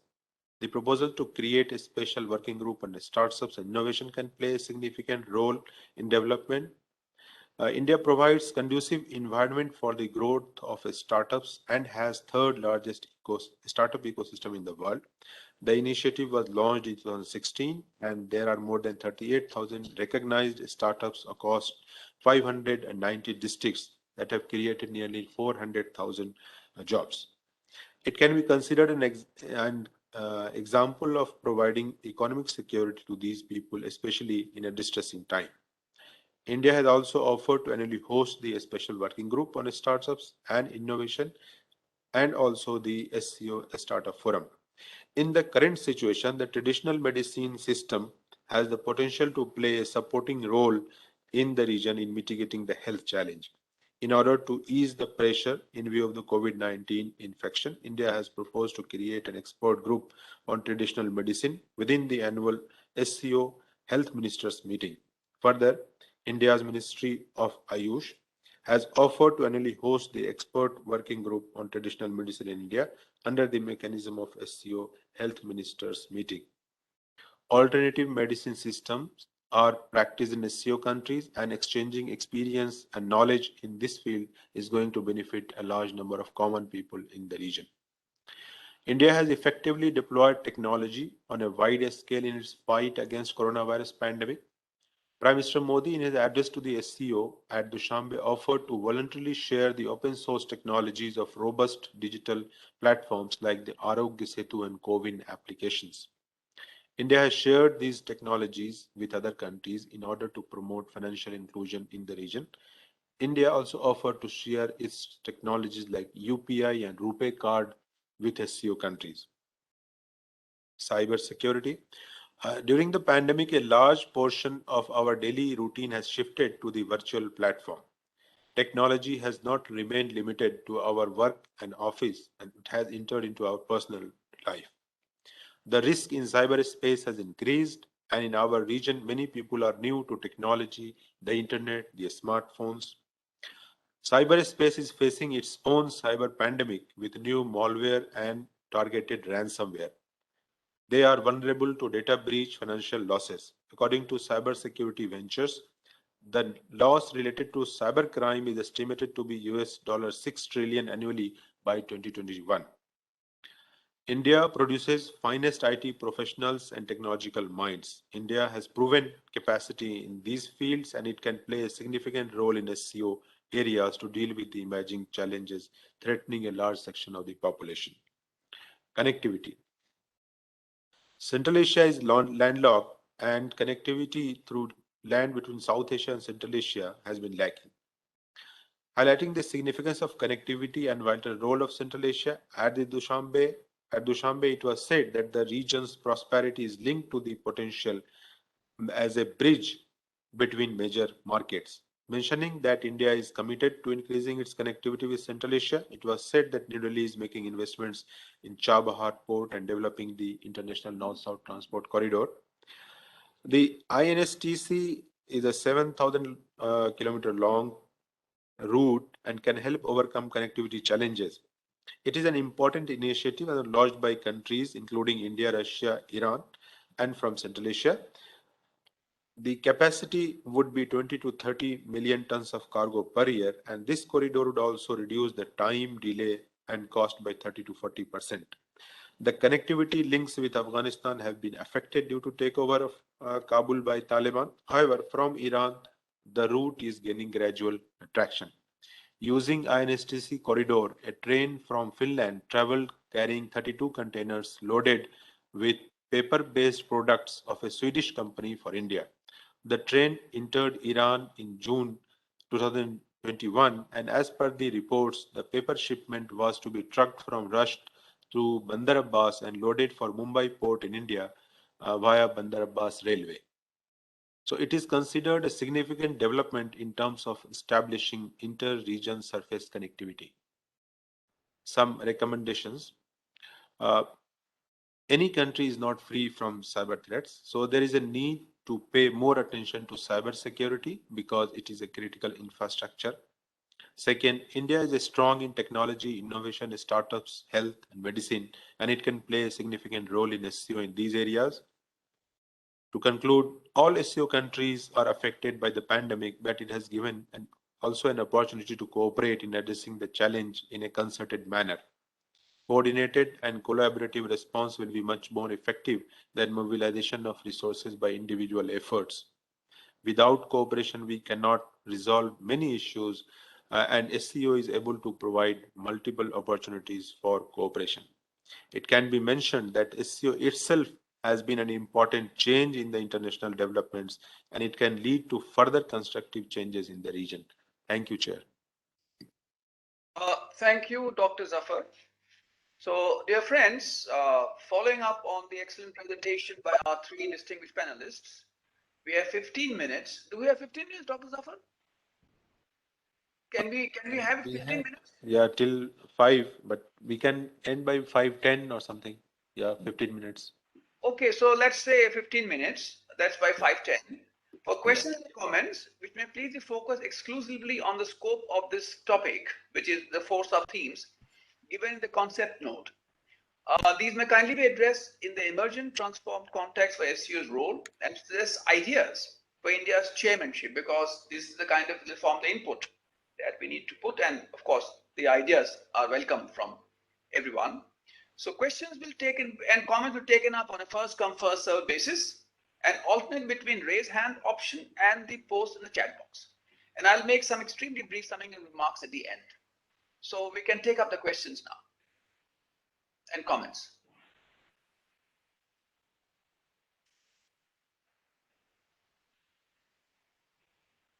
Can I ask a question, sir?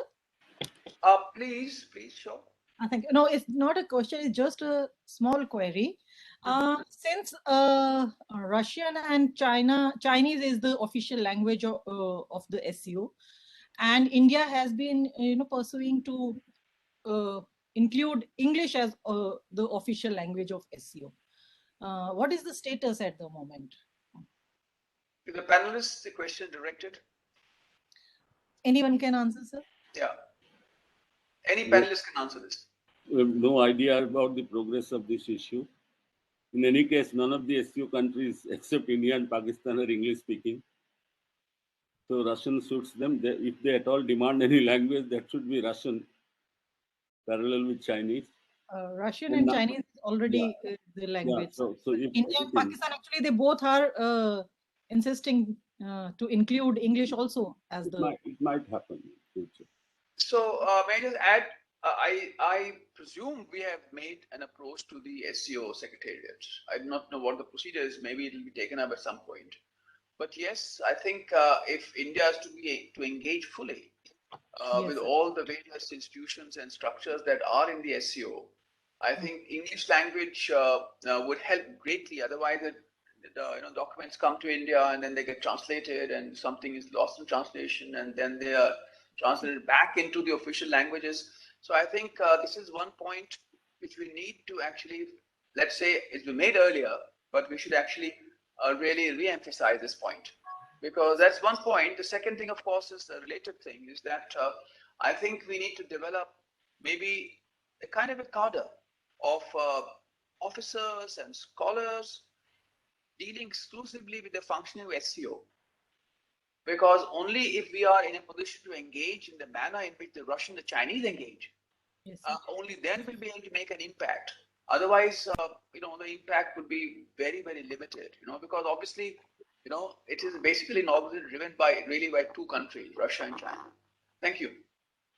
Thank you, sir. Thank you. Okay, I'll ask.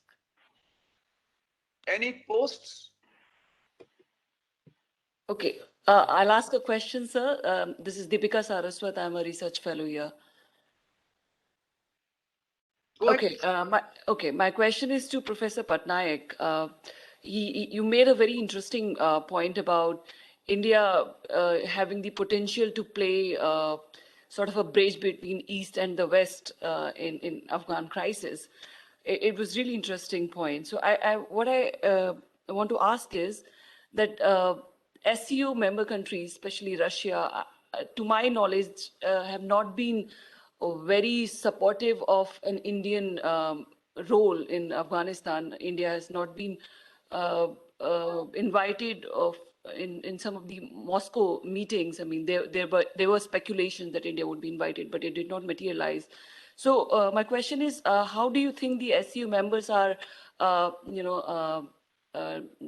disposed towards potential Indian, role on Afghanistan?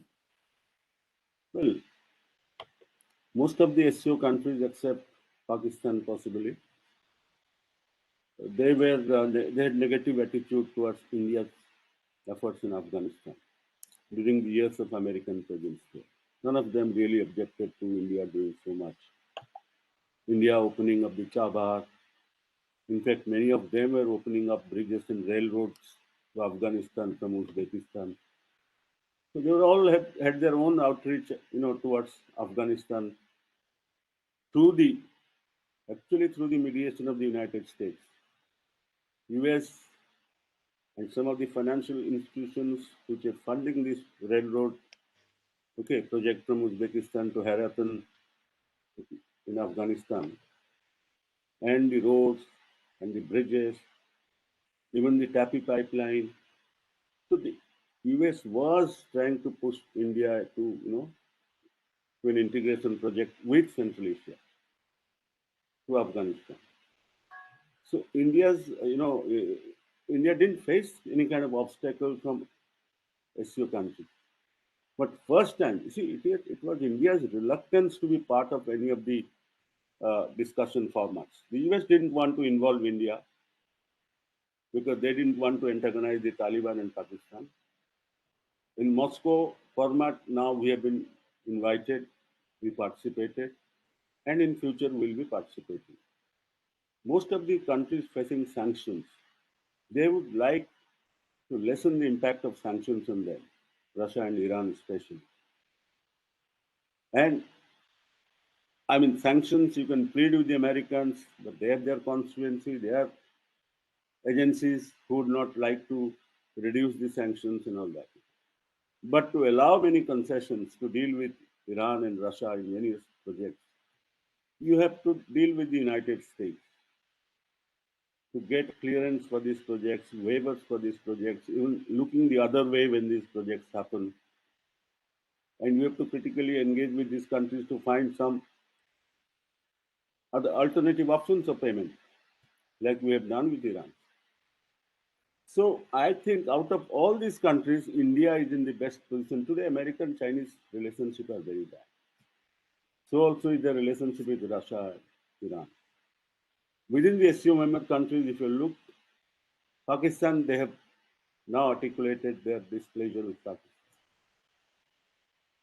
So India is the only country which is in a position, or which is close to the Western countries, Western powers, and very close to Iran and Russia, bilaterally.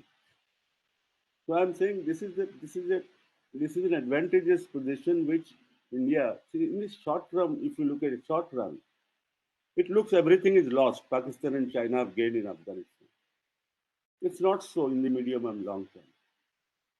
And even Taliban would look to diversify their foreign relationship after some time. When Pakistan and other countries like China weigh heavily on them, the debt trap that comes with it.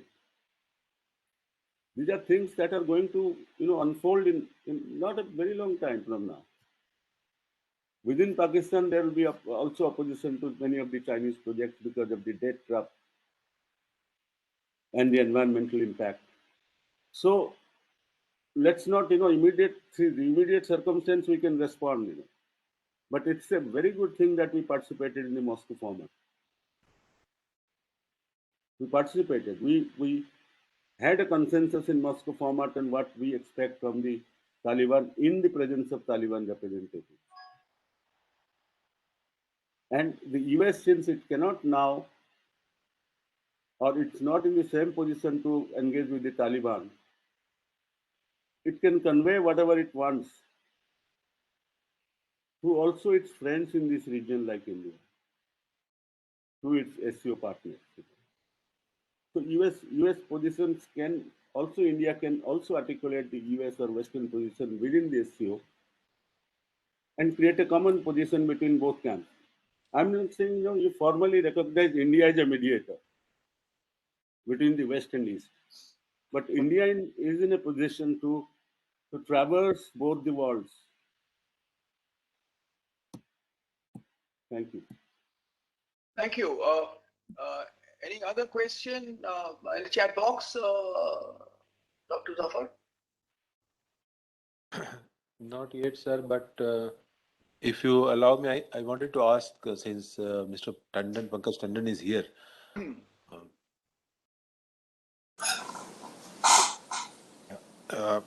Recently, I was in Uzbekistan and I saw that the trucks are moving with the marking of TIR. So, since Uzbekistan is signatory to the TIR convention and it is now using the convention for transportation and connectivity, we have also signed the TIR convention. And so, what is the status? Is it operational in India now? Thank you. No, it is not. It is not, because it has to pass through with the territories which are still there's a lot of discomfort. Okay. So, for example, while going to Afghanistan, if you have to send material to Afghanistan, it has to go via Jalalabad, via Pakistan. The material has to go via Pakistan. I mean, within South Asia? So it is still not. We are signatories. It is not working. Even if you go to Bangladesh, also the containers can't move. At some places, bilateral treaty, the trucks can move, the containers can't move. So it is not fully effective. Thank you. So, if there are no more questions, then I can just make some concluding remarks and wind up the session 2. Dr. Zafar? Yes, sir. Yeah, please. Right. I think it's been a useful discussion. And I'm quite sure that there is still a lot of scope for us, the participants and the others, to provide some more concrete input in respect of the 4 points, which are actually very useful points for session 2, which have been listed in the concept note. In fact, some of these points I had covered when I wrote this ICWA paper on the SCO in India. So actually, frankly, there is a lot of scope for enlarging our footprint, given the number of MOUs which have been signed. On the RAT structure, I think it was mentioned that the NSA made certain very useful proposals for cooperation, for information sharing, for terror financing, capacity building, and some of these areas actually are very critical. They become more critical in current situation. The contact group on Afghanistan envisages a cordon sanitaire, and President Rahman also talked about it at the SCO summit in Dushanbe. So that is again an area where we can think as to how we can make this contribution, because this is within the ambit of SCO, but also there is a bilateral side to it. I mean, India can bring its own expertise in this multilaterally, but also at the bilateral level, especially Tajikistan. But of course, Uzbekistan border is fairly well secured, a short border, but also in the case of Turkmenistan, there's a good scope. And actually, I must mention that China and Russian Federation are particularly active. I mean, yesterday's report, which I actually sent to Dr. Zafar, where the Shaimak sort of base which the Chinese have created on the junction of China, Tajikistan, and Afghanistan in Gorno-Badakhshan. The Chinese are going to take it over. So that actually shows that the Chinese actually, in a way, show certain anxiety on their part, but also the anxiety on the part of the Tajiks, that they want increasing collaboration with the country which has a capacity to strengthen their border on Tajikistan border. And I'm sure the strengthening Tajikistan border actually is of interest not just to Tajikistan, but that is the route which is taken by all kinds of terrorists when they enter Central because we all know that once they enter Tajikistan, go through Gurm and that area, and enter Kyrgyzstan and Uzbekistan, all because Fergana Valley is right there. So that is one side. The other side, of course, is that the route via this Murghab and further up, and the Chinese, and in fact this has been approved by the Tajik parliament, that the Chinese are actually going to help. I mean, obviously, it's much more than what meets the eye. The Chinese are going to help them in set up a kind of a facility for the Tajiks in the area which is called, this is the Wakhon village, which actually in the Ishkashim area, which again very, very critical because the Tajiks and the Chinese have actually held anti-terrorism exercises there. And this is an area of strategic importance to us. And then of course, as you know, the Russians are helping build up there. In fact, the reports earlier which came out in the South China Morning Post was that the Chinese were actually helping the Russians, the Tajiks build border posts along the entire stretch of the Tajik-Afghan border. So you can imagine that their capacity is being strengthened, but in a manner which actually becomes purely a bilateral thing. But Russians are there. Now one reads that even the Americans are actually trying to help in strengthening that border. So there is a scope where we can also join, and this is within the SCO's contact group on Afghanistan, which talks about this kind of a security belt. But it's not just purely security; it's also the development in that area, so that in a way you take away you drain the swamp, so to say, by developing the economy, the regional economy. So I think they're very important things. But even, for example, I personally think, and this is, I think, envisaged in the SCO contact group in Afghanistan, that we can actually even have some kind of a cross-border, depending upon the situation, some kind of project which will stabilize the situation to the extent that's in close proximity to the Tajik and Uzbek and Uzbek, I don't know about Turkmen, but certainly those, I mean, that border.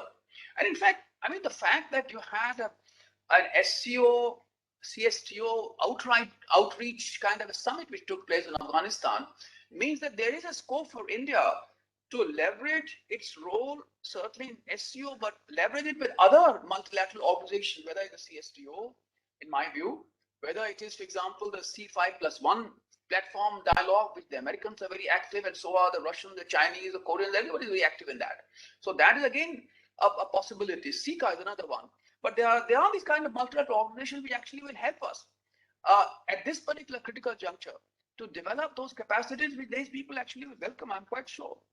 And also, I mean, the same thing applies for strong non-traditional security agenda. So all these things I mentioned here, whether it's healthcare, governance, capacity building, poverty alleviation through digitalization, water conservation, humanitarian response, capacity building, in which India is the lead country, grassroots community capacity building, where so many FICCI and so many organizations actually play an important role. Climate change impacts to be minimized, or then ecological and economic sustainability of all these projects. SCO banking infrastructure can be actually again used for this kind of inclusive role. And Mr. Tandon talked about the MSME self-help groups actually we can actually approach. Transit protocols, another area where actually SCO will play an important role. They are negotiating these things. So we can actually talk about transit protocols, even if we are not getting access via Pakistan. And now, of course, Afghanistan also close for us. They're very important for us. Similarly, cultural cooperation. Actually, I personally feel, maybe I can just take 1 minute there, that, because, the directive actually has to be changed in that area. And the narrative, changing narrative actually is not just with the help of projects like this or even military security cooperation. It is actually what one can call loosely or information and cultural products. So actually, if we can link up through our media outlets and develop a special kind of program with the involvement of local people, then we can actually bring out a very different narrative, which actually is a kind of balming and soothing kind of effect, not only Central Asians, because they're all worried about the demon Afghans. And certainly, as we know, the northern Afghanistan in particular, it's actually ethnically a mixed kind of a region. So again, there is a potential for disturbance and tension there. So if we actually can think in those terms, it can make a great impact. I mean, we talk about Raj Kapoor and so on and so forth, and Shah Rukh Khan and all the rest of it. we can actually develop a very directed and a kind of a very calibrated kind of these kind of programs, which don't offend anybody, but they change the narrative in some way. And I think this point was already made that India needs to build its own capacity because there's a long-term engagement. There is a serious threat to stability in Central Asia. We don't know how Afghanistan will pan out. You know, at the moment, Russians and Chinese are talking about it, but the Americans came with their boots, their soldiers, but they came with their money. None of these people are prepared to bring their money and their boots. So, situation in Afghanistan is extremely fragile. And how are we going to, there's tremors all across. AFPAC region, Iran, Central Asia, we all know about these things. So I think the capacity building on the part of Indian diplomacy is very important. The point was made about the working language being English. I think we should insist on that. But so also we should develop a bit of a small cadre of specialists dealing with multilateral diplomacy in Central Asia. And that's where we leverage and tap these kind of multilateral organizations. So I think with these words, I want to hand it over back to the ICWA. I think it's been a good discussion, but it's an ongoing discussion because there's still some time, and I'm sure we can still make a whole lot of inputs. We can provide a lot of input. The government, the MEA will actually very much welcome from the community, which actually they're expecting to provide input. Thank you very much. Thank you, sir. Now I will propose a formal vote of thanks. Respected chairs of the two sessions and distinguished panel members, let me thank you for conducting the proceedings diligently and for making the significant contributions towards the debate on the critical Eurasian region. On behalf of the Council, we express our sincere gratitude to all participants for your presence and observations and valuable suggestions. We thank all the Indian missions in SCO countries and their representatives for joining the debate. At the Council, we thank our leadership, Ambassador Vijay Thakur Singh, Director General, Shri Sumen Bagchi, Deputy Director General, for their guidance to the organizing team. The organizing team is thankful to the Director, Research, Dr. Nivedita Ray, and the faculty members for their constant support to the online conference. A special gratitude to the seminar team and IT team for their continuous support to the event. Dear participants, with this, we come to the end of the very productive session of today's event. We thank all of you once again. Thank you. Thank you. Thank you.